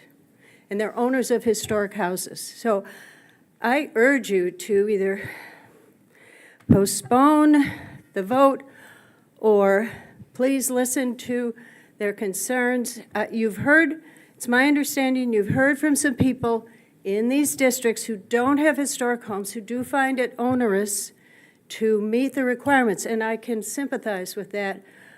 I do think, it seems to me things could be done so that the historic homes would still have to abide by the local HD rules, and you could use some other community that's made exceptions and figure out how people whose homes are more modern, maybe built in the 60s, 70s, within those districts, would have a different set. They could go to City Hall to get approval for their vinyl windows and not hassle them with the rules. It seems to me something could be figured out without, eliminating them. Thank you, Paula.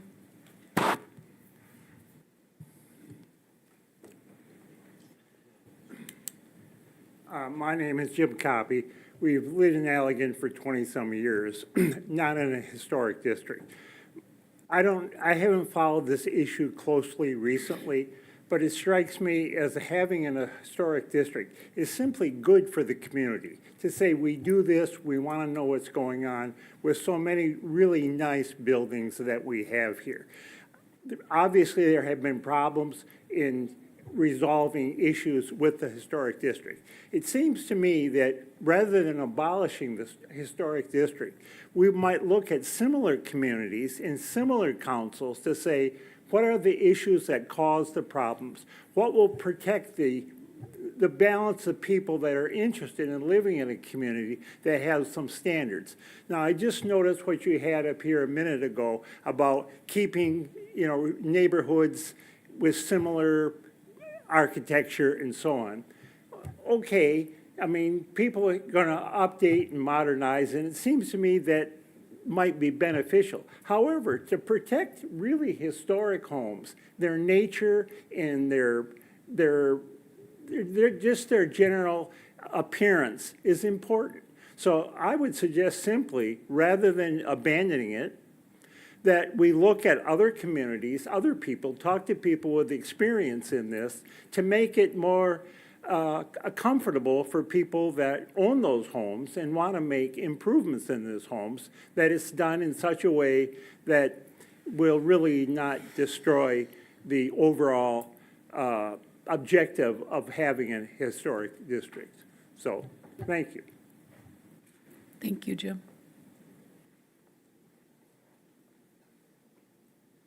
Is there any more public comment?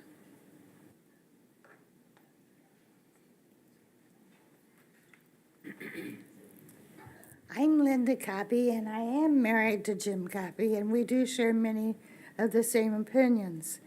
I think that it would be to Allegan's advantage, since they're doing so many delightful and wonderful things to enhance the community, such as the boardwalk and the riverfront, etc., that they can do more to enhance the community by promoting the historic buildings that we have here, putting up more placards, doing more with the historical facts, and playing that up as well. It's a charming community. It can be far more charming and attract more people to coming to the area. So I think it's important to keep the regulations for the historic buildings and work within those boundaries. Thank you. Thank you, Linda. Just step up to the podium, please.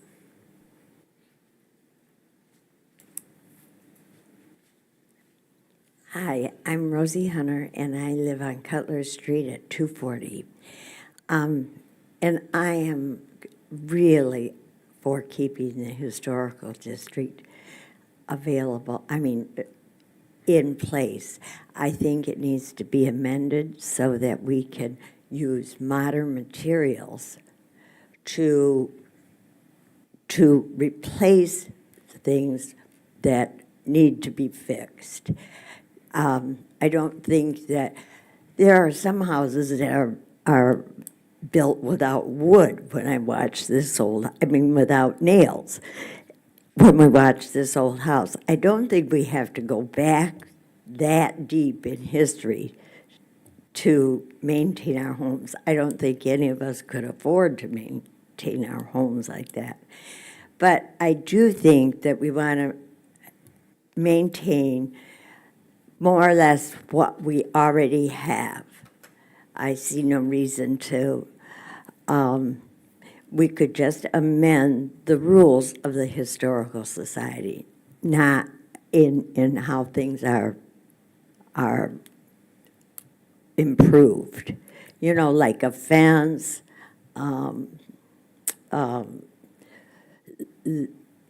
vinyl for porches, things like that, or Trek for decking, if any of that's done.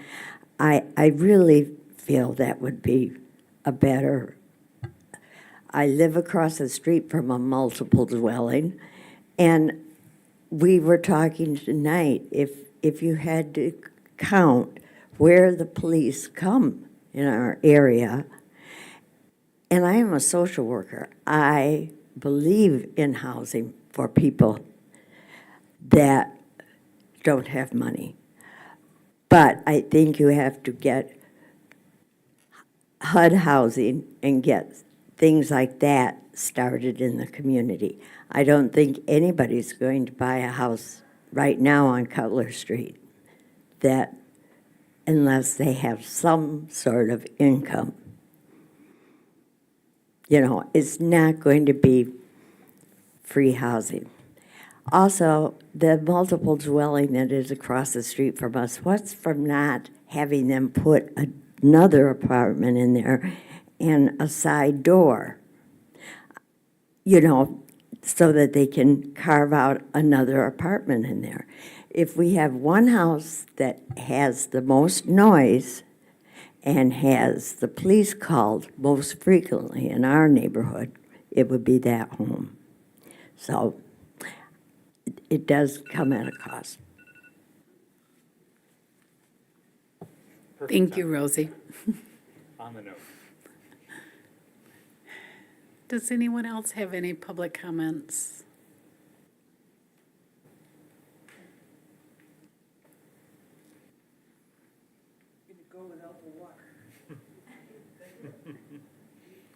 My name is Carolyn Blass. I live at 107 Delano.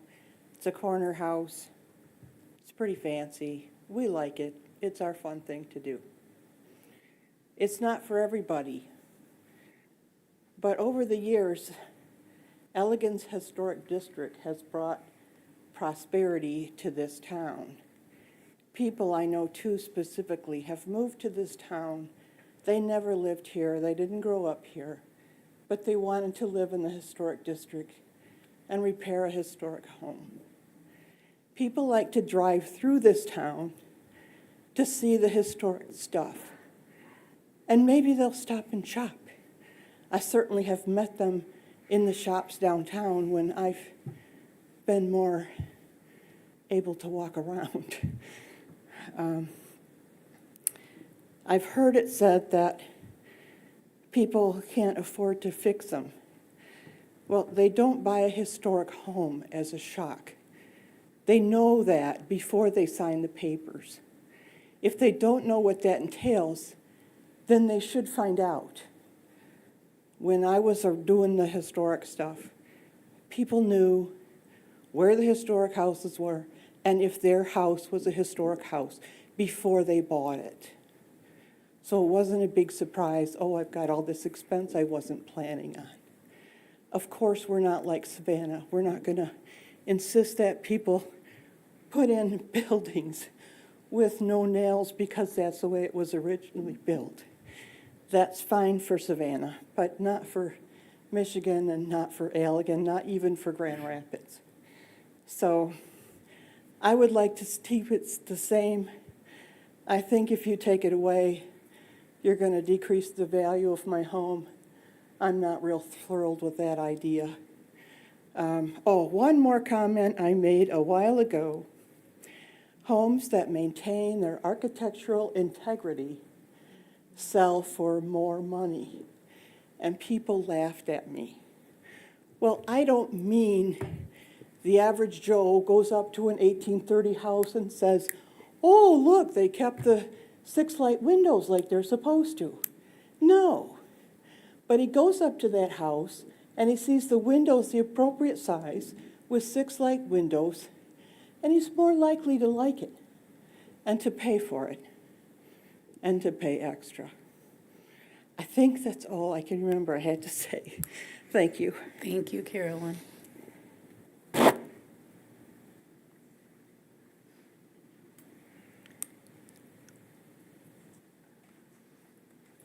My name is Becky Burnett, and I live at 508 North Cedar Street. I wasn't really planning on talking tonight, but here we are.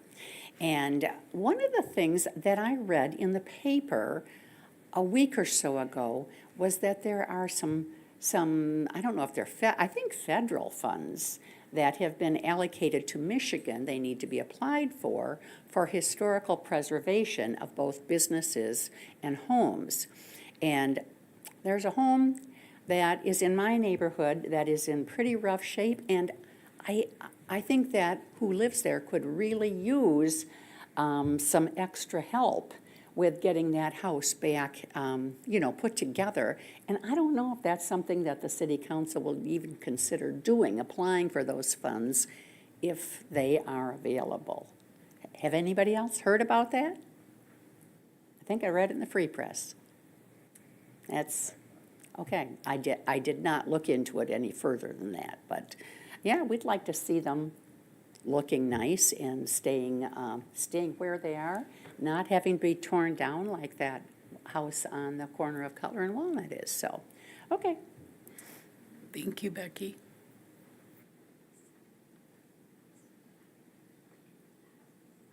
Is there any further comments?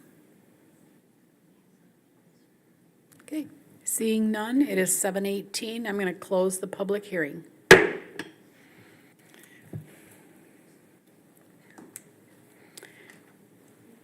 So now we need a motion to adopt or discussion.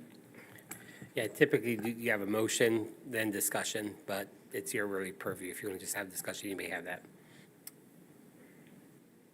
So I make a motion to approve Ordinance 510. Second. It has been moved and supported. All in favor, please signal by saying aye. We're not going to have discussion. Oh, do we vote? Okay. Yeah, typically don't you vote, but, okay. Yep, we can have discussion. I heard a couple things, like amend the rules, and we've kind of already gone down that path. Had SHPO here, reviewed it with SHPO. It has to follow in order to be a historic district, meeting all of PA 195, we have to meet those certain requirements. We can't just give up on them on it. Now, I've always talked of shrinking the districts or getting right size because there's plenty of houses that aren't historic. There was talk of houses built in the 60s and 70s. Technically, those are falling under historic now. They're older than 50 years. If we wanted to put them in district, we could. I don't know if we'd want to because it's a matter of what we want to preserve as a community. So I've had my fun with the historic district over the years because it seems like whenever I've had to go in there, the rules were never consistent. And that's been one of the biggest issues is the consistency of what the standards are. So can I use modern materials? Can I not use modern materials? I've heard both ways where they'll come down and say, well, you don't have the modern materials. You got to get that corrected. But there's been plenty of other times where it's, no, that's fine. So it's a lot of that inconsistency there. I've also heard a lot of that the historic district will make people want to preserve their homes, and having a law doesn't make people want to do it. You know, people that buy a historic home that want to restore it are going to restore it whether there's a district there or not. My biggest pet peeve against the district has always been there isn't a tax incentive. If there was an ability to give a discount on property taxes, that would definitely be the, hey, here's your carrot. But we don't have that ability. And that's always been one of the other reasons that I've never much liked the district, because it doesn't give you those abilities. Now, there's a couple of them now that did come out. You talked about the commercial, and there was some things that I had heard about that, but it's, I think SHPO brought it up when they were here. And I believe as long as you were still in the historic register, you could still apply for those funds.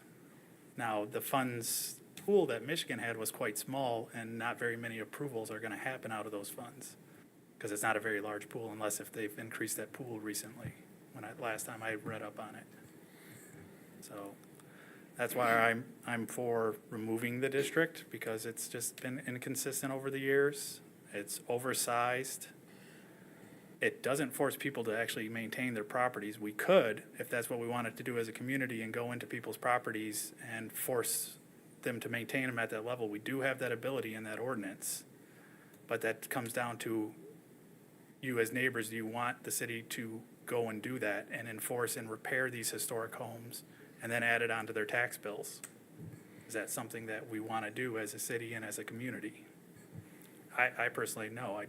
I don't want to force myself as a government onto the citizens and say, you've got to do this, and we're going to come in and repair it. We're going to fix it and how we want to have it fixed. And most of it's always come down to the inconsistency of the district. You'll see, vinyl siding improved here, not there. There's always issues of the wood siding, and the paint peeling has always been an issue, because old wood does not take paint well unless if you really want to pay top dollar to get it done right. I do agree that modern materials are more appropriate in that circumstance. Sometimes to just re-clapboard that and cement board that's permanently colored looks just fine, but technically under the district, if we really wanted to enforce the historic preservation, we'd say there's wood siding there. Also heard that people that move into the district know they're in the district. My neighbor didn't know he was in the district till I told him, when he's like, I want to take that old aluminum siding off. And I said, oh, you're in the district. You might want to think about that, because if you expose wooden siding under that aluminum siding, we're technically going by the rules, we will tell you to restore it as long as it's not completely disheveled. So that kind of, I think, has stopped his idea of doing that. I said, it's going to, it could come one way or the other. It just depends on how the district's voting that time. So that's partly why I don't really agree with it. It's been quite arbitrary sometimes, the rulings that come out of what's approved and what's not over the lifetime, over the years of it. As I've seen the district since, we've had property in the district since the 90s as a family, mid-90s, so we've been there 20-plus years, so, and seen all different things, different councils, different things going on. I just want to address a misconception that I've heard a few times through this conversation. SHPO tells the communities that they define what the preservation requirements are, and they've been clear about that. So we definitely can change and reform our rules and still be in compliance. But when the SHPO representative was here and we said, we're not going to tell people that they can't do X, Y, and Z, and he said, then you're not in compliance with SHPO. He said we can work through that. He apologized for the letter. That's not what I heard at all. He wrote a letter that apologized for him saying that. He did not apologize for I saying heard that. from SHPO that you are either contributing or non-contributing to the historical district. Non-contributing we can make up the ordinance so that they don't have to put wood siding back on. They can use whatever they want to use. So I don't know what you keep saying that. That's not what I heard him say. And I don't think that people that live within that community should be voting against that when they have a complaint about that. I heard one of our other council members saying that, I had problems with it. So that obviously puts him right there at odds against this. just to be clear, I don't own that property. That's my father's property and still in the estate. So I've had my dealings with him as representing him at the historic district and seeing his time with it and his dealings with it over the years. So I don't have any direct property. I So, just let have, me get this straight, that your father, who is deceased now, it's still in his name? it's still in his name. It's all still in probate. Okay. As a, But that still doesn't make any But difference. that doesn't, that's Yep. neither here nor there, but, Yeah. So, Ed Reg. like I appreciate everybody here. I appreciate your hearts for the city. We all have hearts for the city. We do. We're just trying to find a way forward that makes sense for the residents, that makes sense for the city. We did not come to this place haphazardly. When I came on council in 2019, we had a request from the then HDC asking council what dissolution would look like, what steps they might have to go through. So back in 2019, that discussion was already being had. Now, partly out of exasperation, the current HDC has said, we think you should just dissolve. The HDC, the council, the commission itself has said, we think we should dissolve the HDC. So we haven't just pulled this out. Like, this has been an ongoing discussion and problem with a lot of layers to it. And I think the big thing that I hear from people who are very passionate about the city, they say, well, if we do away with this, we're destroying the history of Allegan. And that's just not the case. People who buy in the historic district, those who know, my son and daughter-in-law also bought a home, only later to find out that it was in the HDC. They had no idea. It was not disclosed to them. I don't think it was purposely not disclosed. They just didn't know, and then they found out later. But getting rid of a local historic district does not destroy the historicness of the city. And to that point, I got an email from a wonderful woman today in support of not getting away and not doing away with the HDC. And she said she thinks it would be a shame to do away with it because it would destroy the historic homes that elevate the town. And she said, just this past December, a few friends and I drove to Marshall planning our schedule to be able to see the Christmas lights turned on in the beautiful historic homes. And I want Allegan to be a city that draws people who enjoy seeing the history here. That's absolutely wonderful and true. But Marshall doesn't have an HDC. They're a National Historic District, which Allegan would continue to have. It is a beautiful historic district supported by the National Historic Registry, but doesn't have a local HDC. And there's still wonderful, beautiful historic homes that people are going to see their Christmas lights and to enjoy the town. We won't destroy Allegan's history by doing away with this. We are struggling to get people to serve on the HDC. We're struggling to get people to comply with the HDC. I hope now it looks like we're probably going to be in a 3-3 deadlock, so it's not going to go away tonight. So I hope that you sitting here will grab an application on the way out, because we need people who are passionate about the historic district to serve on it. If you are really passionate about it, please do that, because we have a very small group that are serving right now who are exhausted and are ready to just pack it up. So we need people to step up and do something with the historic district if we're going to keep it. Thank you, Roger.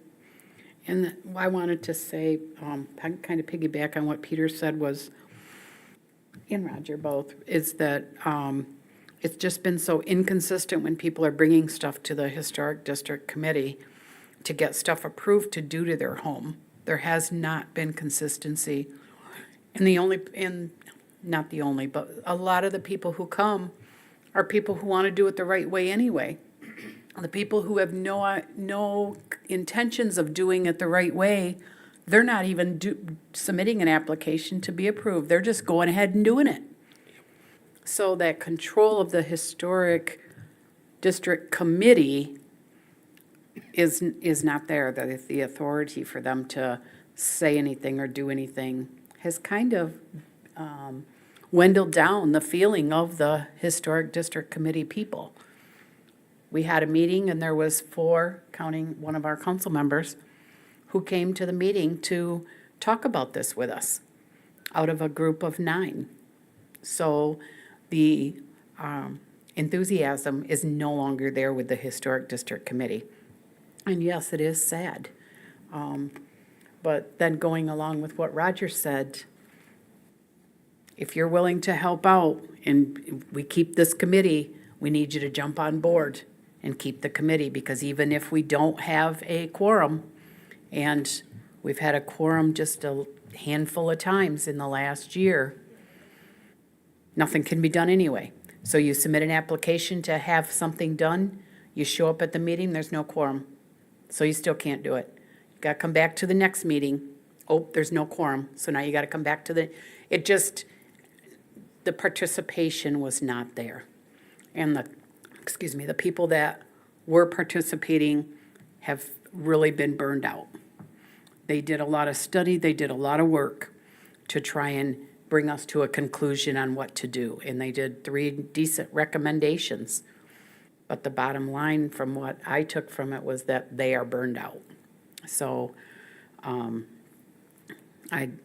like Roger said, it's probably gonna be a 3-3 vote, and, it's gonna continue on, and it's sad. So, anything else down this way?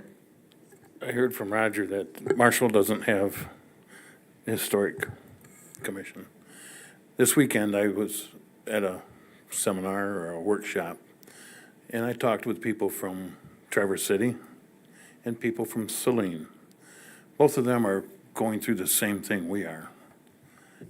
As I was telling you beforehand, they put their heads together, listened to SHPO, changed their regulations within their system. The one gal from Saline that I talked with, the counselor, she said she had to go out and apologize to somebody who the time before they made all their changes was denied. And she apologized to that man because he couldn't do what he wanted to do. Now he kids since they changed everything. Listen to the people. They don't want the historic, they want it. They just want what's in there changed. Gosh darn it, help me, David. What's the word I want? Contributing and not contributing. The contributing ones are gonna be the same. History is history. Old houses are old houses. They aren't historic. You may live in an old house, but it's not a historic home. The historic homes have preservation standards that need to be kept in order for them to be historic. Whether we do it through, the only way we can do it is through a commission. So that's how I stand. So you've heard me. You know how I feel. So. I really appreciate that, Bill. I don't know who's gonna do the work. If it's gonna stay, if we're gonna keep the historic district, we need to do everything that you just said. I don't know who's gonna do it. If I was not on the council, I would do it. But I can tell you what, we already have a council member on Yeah. there, so that's, But I don't wanna put that all on Mike. no. Just for clarification, it's a 7-member board, and right now you have the council-appointed Mike Zeter. You have Kristen Stein, who's in the audience tonight, and Stacy Todd. You're down to 3 members out of 7, so you don't have a quorum. So we are going to need residents of the city of Allegan, hopefully someone who's a member of the Allegan Historic Society, which is a separate entity. It's a nonprofit, because we reached out to them to see if they would have a board member be on the board, and they said no one's interested. So we're going to have to at least get to 4 so we can have a quorum for that.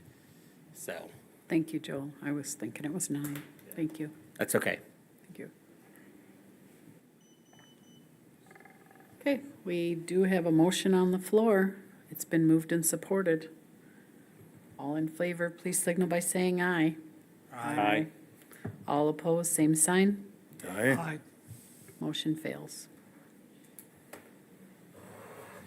So we will go back to square one on that one. There are applications in the back of the room. You can pick them up on the way out.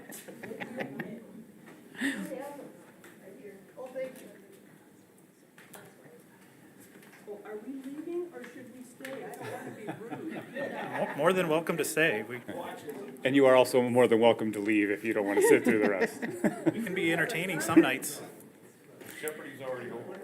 The next item on the agenda is for public comment. This would be for items not on the agenda. I want to say something, not about historic stuff. The other day, I had to go into the disaster that has become Allegan with my walker and another old guy, and the sidewalk was plugged. We couldn't go through. So I hollered. Nobody heard me. I can't figure out why. I did this and hollered. I had people running at me from everywhere, getting that sidewalk clear, getting me to the place I needed to, opening the door so I didn't have to with my walker. And I've been meaning to write a letter to the press, but I just wanted you guys to know good things are happening. Thank you, Carolyn. Public comment? Yes. Okay. Linda and I live at the Depot Hill condos. We've been there 5 years. We have 22 units there now. We hear from the developer there's going to be 2 more units this year. We like the community. It's great. We have city water, city sewer, city plowing. It's all great. But I think you talked earlier about a residence behind the east side of Depot Hill. You might take a look at it sometime when you drive down there. I personally took photographs of the junk and the debris and the buildings and the type of tent structures that are back there. And I sent them to the developer last year. And I said, I think it falls on you to provide a privacy fence or something like that. And he said initially that he would look into it, but then he decided, or he said there was really no interest in it. Well, we have interest right now from the people that live. It affects 4 units. There are 50-foot lots. That's a 200-foot span. And it so happens that the grade falls about right there. So these people get a straight view into these buildings. And I told Paula, she's an artist, I said, there's about 25 or 30 4-foot tall candy canes lined up along one of the garages. And maybe we could use those to decorate the streets. My point is, there's all kinds of debris there. There are trailers, there are trucks, there are cars, there are buildings made of canvas, and so on. And there are wood piles. And so it is an issue for the residents, especially the people that have just purchased new condos on the east side of Depot Hill Court. So just so you know about it and you've discussed it, I'm on the board of Depot Hill, and we're proud of our neighborhood. And we're proud to be a part of Allegan. So thank you. Thank you. Is there any other public comment at this time? Okay.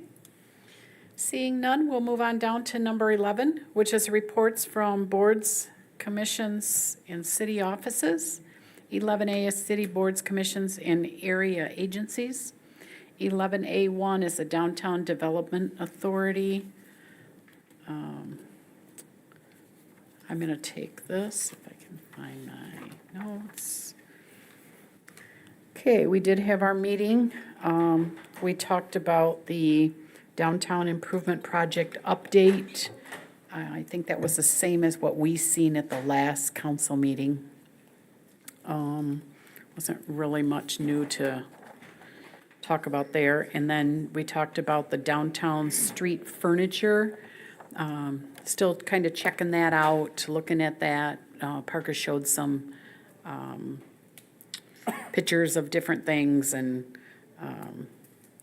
I heard some comment about the orange tables, but I like the orange tables and chairs, but I'm kind of an old Allegan geek, so. And then we talked about the downtown refuge program update. It sounds like DDA is all in favor. It's going to be a go. We talked about maybe a starting date, maybe in January, because we don't want to, so here was our thinking, and I thought this was very nice of, one of the business people brought it up, and Joel and Parker agreed totally.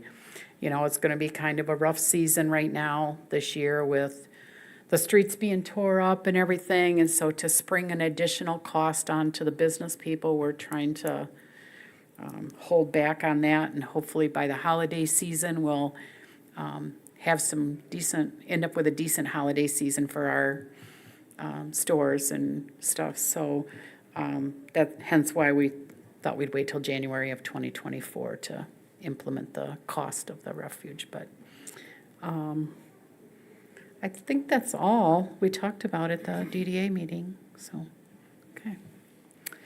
Next on the agenda is the public spaces report. Bill Morgan, please. Yes. The meeting was on Wednesday, May 10th. Allegan's master plan for our parks needs to be renewed by the end of 2023. We are going to do it in-house this year instead of having it gone out at a savings of about $17,000, which is a tremendous savings. So thank you for volunteering all the staff, Joel. It was greatly appreciated.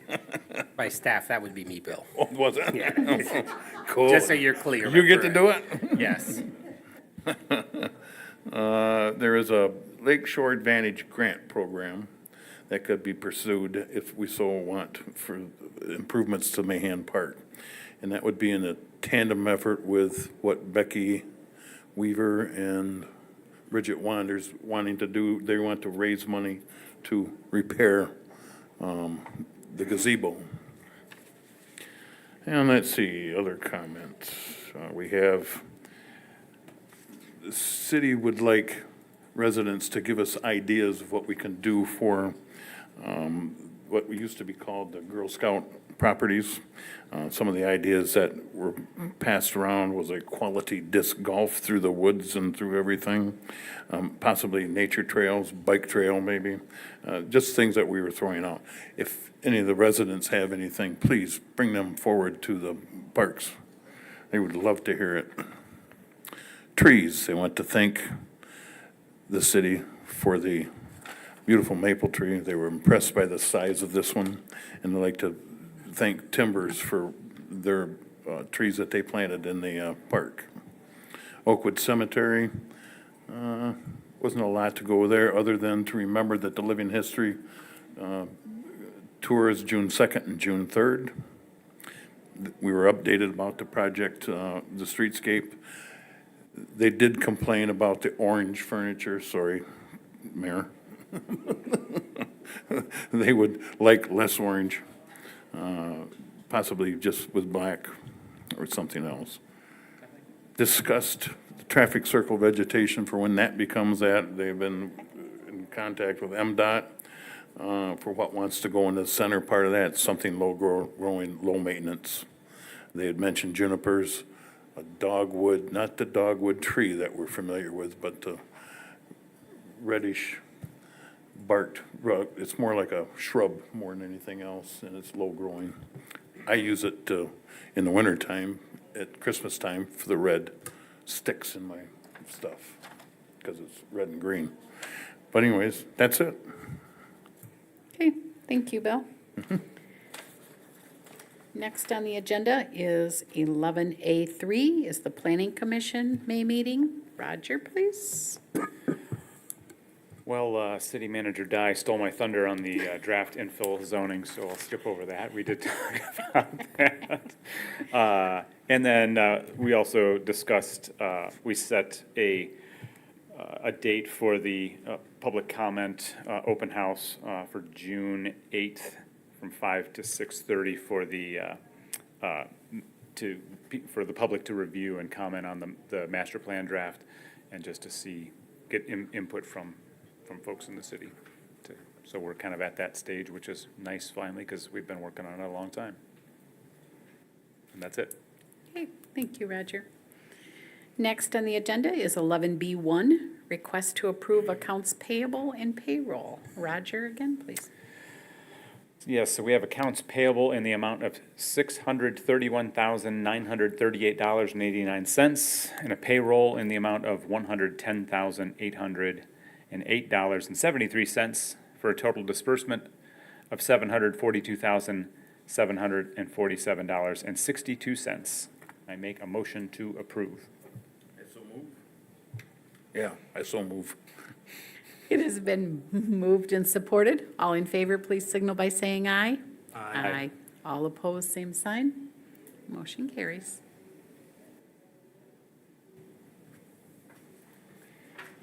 Next on the agenda is 11B2, request to adopt Resolution 23.16 to adopt the fiscal year 2024 budget. Joel, you can take this? Yeah, thank you, Mayor. Over the past several months, City Council has been working with staff, putting together our fiscal year 23 budget. Through this process, we've had a presentation from the department heads back in January, and then a strategic workshop with City Council the following day. We set your goals for the upcoming year. Then staff worked through the months of February assembling the budget, and March assembling the budget, and then we came back and we've had a study session on the proposed numbers. We've had 2 nights of budget workshops with each of the departments going through the numbers. And then we had a public hearing at the last meeting where no comments were received and no comments have been submitted to us in writing either. This year, we're keeping our millage rate at 16.4884 mils. Through the millage rate and charges for services and fees and et cetera, we're going to generate $16.6 million in some change. We're going to transfer about $868,000 from our fund balances for a total budget of $17,511,435 for the upcoming year. As I mentioned, we've gone through this over the past several months. You've had the budget document, I think, in front of you for the past month with the hard numbers. So if there's no questions, this does only take a simple motion to approve it. Make a motion to approve fiscal year 2023 budget. Second. 23. 24. It's the year it ends. FY '24, yeah, it's the year it ends. You just said 23. That would be my mistake, and I apologize that you followed my That makes lead. more sense. 24. 24, Yes, yes, thank you. 24. I'm glad I could follow. I'm a leader for you. I was blindly following. Don't do that. It has been moved and supported. All in favor, please signal by saying aye. Aye. All opposed, same sign. Aye. Motion carries.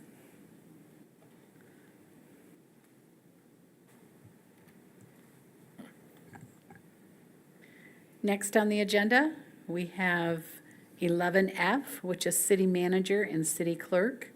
11F1, request to adopt resolution 2317, approval for a social district permit for Heronmark Farms LLC. All right, I'll kick this off. Thank you. Usually is a quick report. However, the representatives from Heronmark Farms are here. So if council has any questions of them, I'm sure they'll be willing to come to the podium. This is just another example of good things still happening in downtown Allegan. Ben and Caitlin Ramsey are owner of Heronmark Farms. They are finishing up what I'm just going to call their small food and beverage establishment on Hubbard Street, specifically at 132 Hubbard.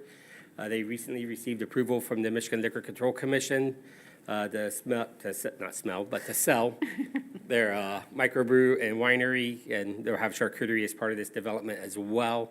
As part of this process, they would like to apply for a social district permit so they could be part of the other establishments that sell drinks to go in our downtown.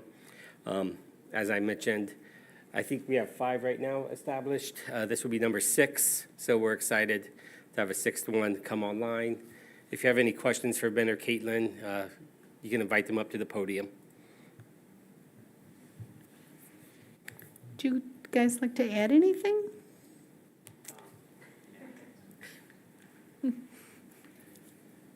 So the only thing I want to add is that we are looking hopefully to open June 8. And so this is kind of a combination of things to try to make sure that we are able to provide product with all the construction for Bridge Fest. We're pretty excited about that, and we're excited to be a part of the community. So that's basically all I want to add. Good, great, And thank then we'll you. be hoping to, we'll have beer initially upon opening, so hoping to serve that in the social district with wine later this year, hopefully as well. Great, good, thank you. We're excited to have you guys. Yeah. Can I get a motion? So moved. Support. It has been moved and supported. All in favor, please signal by saying aye. Aye. All opposed, same sign. Motion carries. Good luck to you. 11F2, request to adopt Resolution 2318, approval for a social district permit for Tilt 118 LLC. Okay, continuing with the good news of investment happening in downtown Allegan. We have representatives from Tilt 118 in the audience this evening as well. If you've been paying attention, there's been some major work going on at 118 Brady as that former restaurant/bar is being transformed to a new full-service restaurant with walk-up window service on the north side as well. Lots of painting, lots of demolition, lots of excitement all around. Again, they are asking for approval for a social district permit so they can also partake in our downtown Allegan social district permit area. They're here if you have any questions. I'm not sure which one will get up to speak, but there's 5 of them, I think, or 4 of them, I think. Do any of you have anything to add? Well, you know, I hate to pass It's up always an good. opportunity to say Yeah, something, but right. you guys have been here for a long time. I've been so waiting for you I to am- jump up. We're just very excited. I know a lot of you know the journey, the story, that we're coming to this final conclusion. We're also planning a June opening, and we're getting close, but we still have some work to do down there, and appreciate your support. Looking forward to it. Good, thank you, Matt. Yeah. Any questions? That was going to be my question. Are you still on target? Because I know it was an aggressive June opening target date. It's been aggressive. We're, you know, there are some things that are out of our hands as far as approvals, permits, licenses. These meetings are recorded. Please speak into the microphone. We still have an aggressive, and I'm the optimist in the group, but it remains to be seen. We don't have an opening date that we can announce at this point, but we are trying to get open as soon as possible. Great. Good. We are looking forward to you opening as well. Okay, could I get a motion, please? So moved. Support. It has been moved and supported. All in favor, please signal by saying aye.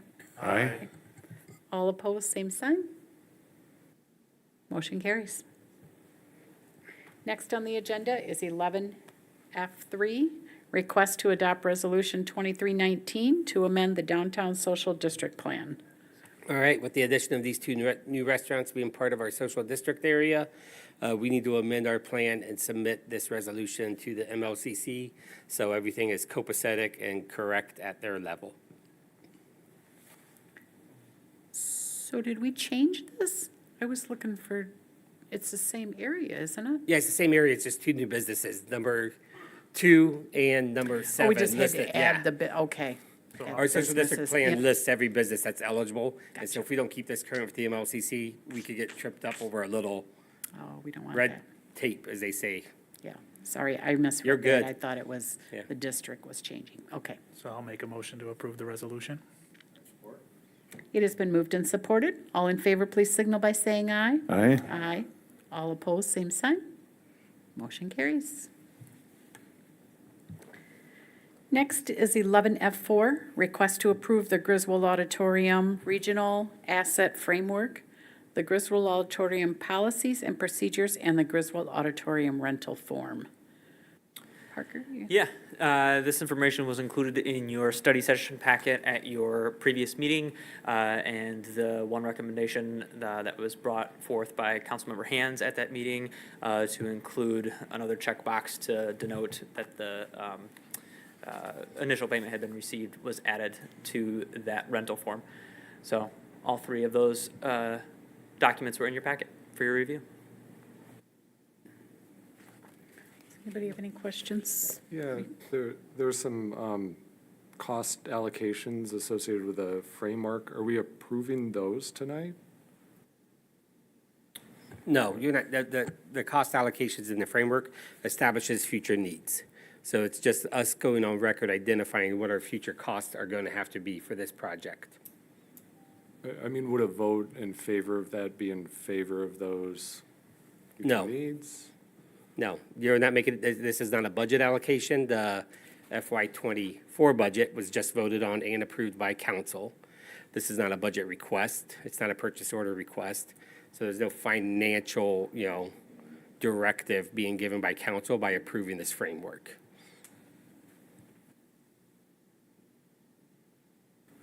Any other questions? No. Get a motion, please. So move to adopt the resolution. Support. It has been moved and supported. All in favor, please signal by saying aye. Aye. Aye. All opposed, same sign. Motion carries. 11F5 is a request to approve the City of Allegan Section 3 policy. Okay, I guess this can still go under the column of good news happening in downtown Allegan. As council is aware, we are working with One Enterprises for the redevelopment of the second floor of 109 Locust Street. That is a grant that has been awarded by the Michigan Economic Development Corporation through the Community Development Block Grant Fund, which is federal pass-through dollars from the U.S. Department of Housing and Urban Development. Decided to just say the words out loud instead of use acronyms for you. As part of us receiving that money for that development, we have to update our Section 3 policy. This was first updated, I believe, in 2019 is when council adopted that policy back then. Short, Section 3 just says if you're getting money from HUD to do work,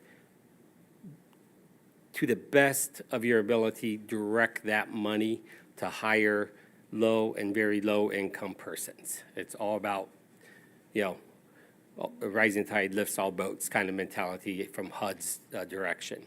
So in your report was not an example, but in your report was the policy that the MEDC is requesting that you have to adopt for us to receive these funds.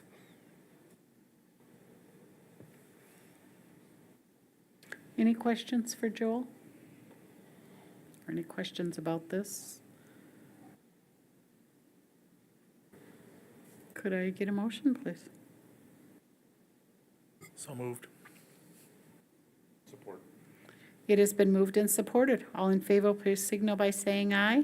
Aye. All opposed, same sign. Motion carries.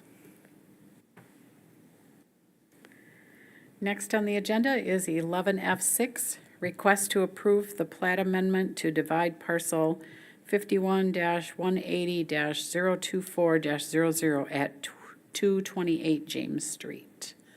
Joel? Thank you, Mayor.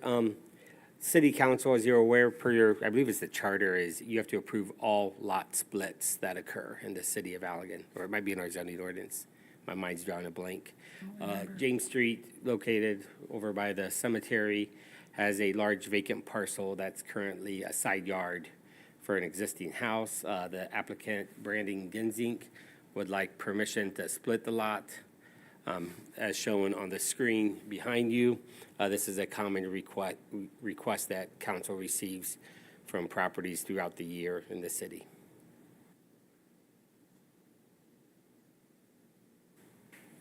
Any questions? Could I get a motion, please? So moved. Support. It has been moved and supported. All in favor, please signal by saying aye. Aye. All opposed, same sign. Motion carries.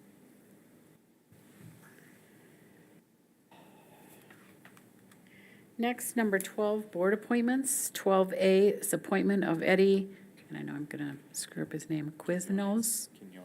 Okay. Walker to the Public Spaces Commission with a term set to expire on December 31st, 2026. His application, I believe, was included.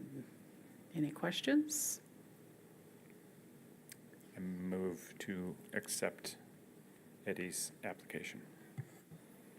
Second. It has been moved and supported. All in favor, please signal by saying aye. Aye. All opposed, same sign. Aye. Okay. Motion carries. Okay, next on the agenda is communications from city manager, council, and mayor. We'll start with you, Michaela. Do you have anything for us? I do. We are further in the process of redistricting our election precincts at the moment. I worked with the Allegan County GIS office to get a rough idea of where the best dividing line would be for the precincts. As it happens, we're primarily going to go with a map that follows the Kalamazoo River. And so everyone east of the river would be in one precinct, and same with the west. That would be a different precinct. So in the next, it may not be the next meeting, but maybe in a couple of meetings, I will be bringing a resolution before council, which will be sufficient for redistricting those precincts. Okay. Now, Michaela, will we have to get new cards and stuff then? New voting cards with our? Yes, that's correct. Okay. Can you just briefly say what the benefit of doing this is? At the moment, I would say about 2/3 of our residents are in precinct 2. And it's very burdensome on election day if you are working in precinct 2. So out of fairness to not only the residents, but also my election inspectors, it benefits everyone to have the precincts as balanced as possible. And I believe that the route that I'm comfortable with moving forward with would put, I think it's at 48% to 51% or 52, whatever that works out to. So. Okay. Thank you, Michaela. Parker, do you have anything? Boy, do I. Oh. I'm making up the last few meetings where I didn't have anything to share. Between now and the next time the city council meets, Rolling on the River will have started. That kicks off on June 9th. And will continue every Friday through the end of August. And then that following day on Saturday, June 10th, is Bridge Fest. I will follow up with those council members who signed up to volunteer at the city tent with details for you. That is a day-long event. Joel shared last week, I believe, the layout with council as to how we're going to move forward during this period of construction. We like the layout that we have and think that it's going to be beneficial with what we have to work with. So we've got a number of food trucks. We've got, yeah, go ahead. Have you made that public then? We have not yet, but we do plan to. Okay. Yep. Okay. Mhm. Okay. I have a question. Shoot. Where was the sign-up sheet? You signed up for it. You signed up. I did? Yeah. That's a good one. Actually, you signed up in a spot where there's already 2 council members signed up. And only 2 per line. You're the 3rd one. Wow. That's all right. We'll make it work. So yeah, I will send I'll send a refresher so everybody's on the Please same page. do. I got you. Evidently, I need one. No problem. But yeah, just a quick rundown. We've got a number of food trucks. We have a Ferris wheel, a fun house. We've got live music on the riverfront, cornhole. We've got a cruise in, an art market. Plenty of things to do for the duration of the day to celebrate Bridge Fest. You got a cruise boat coming down the river? A cruise in. Cars. Yeah, cars. Yes, correct. Yes, car show, without the awards. And then that following Monday, on June 12, Fork in the Road will begin. We've got 7 trucks for the first night of Fork in the Road. We'll have 6 all the way through August, and then we'll end with another 7. So we kind of bookended with an additional truck each. And then that same Monday, the free summer matinees start at the Regent Theater at 2 and 4 and run for 10 weeks into about mid-August. So, yeah, lots happening. Are you planning on putting the food trucks all along Trowbridge here for now? Is that kind of the plan? Yeah, there'll be a lot here on Trowbridge Street. We plan on putting some on Water Street, in that area over near Shandorf in the gazebo over there for seating and gathering over there. As Locust won't be open for long, maybe like the first 2 Mondays. We'll have some trucks in that area too. So we'll work with the space that we've got. All right, okay. Did you get enough sponsorships for the free matinees? Yes, all 10 titles were sponsored within, I think, 6 days. So, nice. Yep, Because you didn't come to us this year. correct, correct. But I could come to you for sponsorship of a Flashback Friday if the need arises. But what we have so far is, in the next few months, is already booked and sponsored, so. Good, great. Yeah, and then one other note outside of events, in addition to the 2 businesses that are in here tonight that are opening soon, we've had a number of new businesses open just within the last couple of weeks, again, since we last met. You all approved the contract with Hidden Alley Gaming in the space behind the Regent Theater. They've since opened. Pranatula Yoga, next door to Tantric Brewing Company, just had their first classes this morning. The Doghouse Crew Tattoos just opened in the space here that faces the parking lot. What's that? Yep, in the Gazette building right next door. They just had their grand opening on Saturday. Rebellious Rose at the shops at the Pennies Block, they opened within the last couple of weeks as well. So, and then there's another business, the Eccentric Garden, that's opening up at 136 Brady Street in June as well, when these folks are. So there's a lot happening, a lot coming to town. So it's good to see. It's exciting. Great, thank you, Parker. Joel, do you have anything else? No. Thank you. Bill? Nothing, ma'am. David? Nothing for me, thanks. Okay. Mike, do you have anything? Peter? Nope. Roger? Nope. I think you're all ready to go home. I did want to ask about June 8th. The Planning Commission talked about having the open house. Yes, Did you publish that? Is that a go? that's a go. Okay. So is that published like on the website or in the Yeah, newspaper? we're going to be or- promoting it through our Facebook, social media. Okay, okay, good. All right. That's all I have. So it is 8:08. Go ahead and adjourn the meeting. Thank you, everyone, for coming, and good luck, new businesses.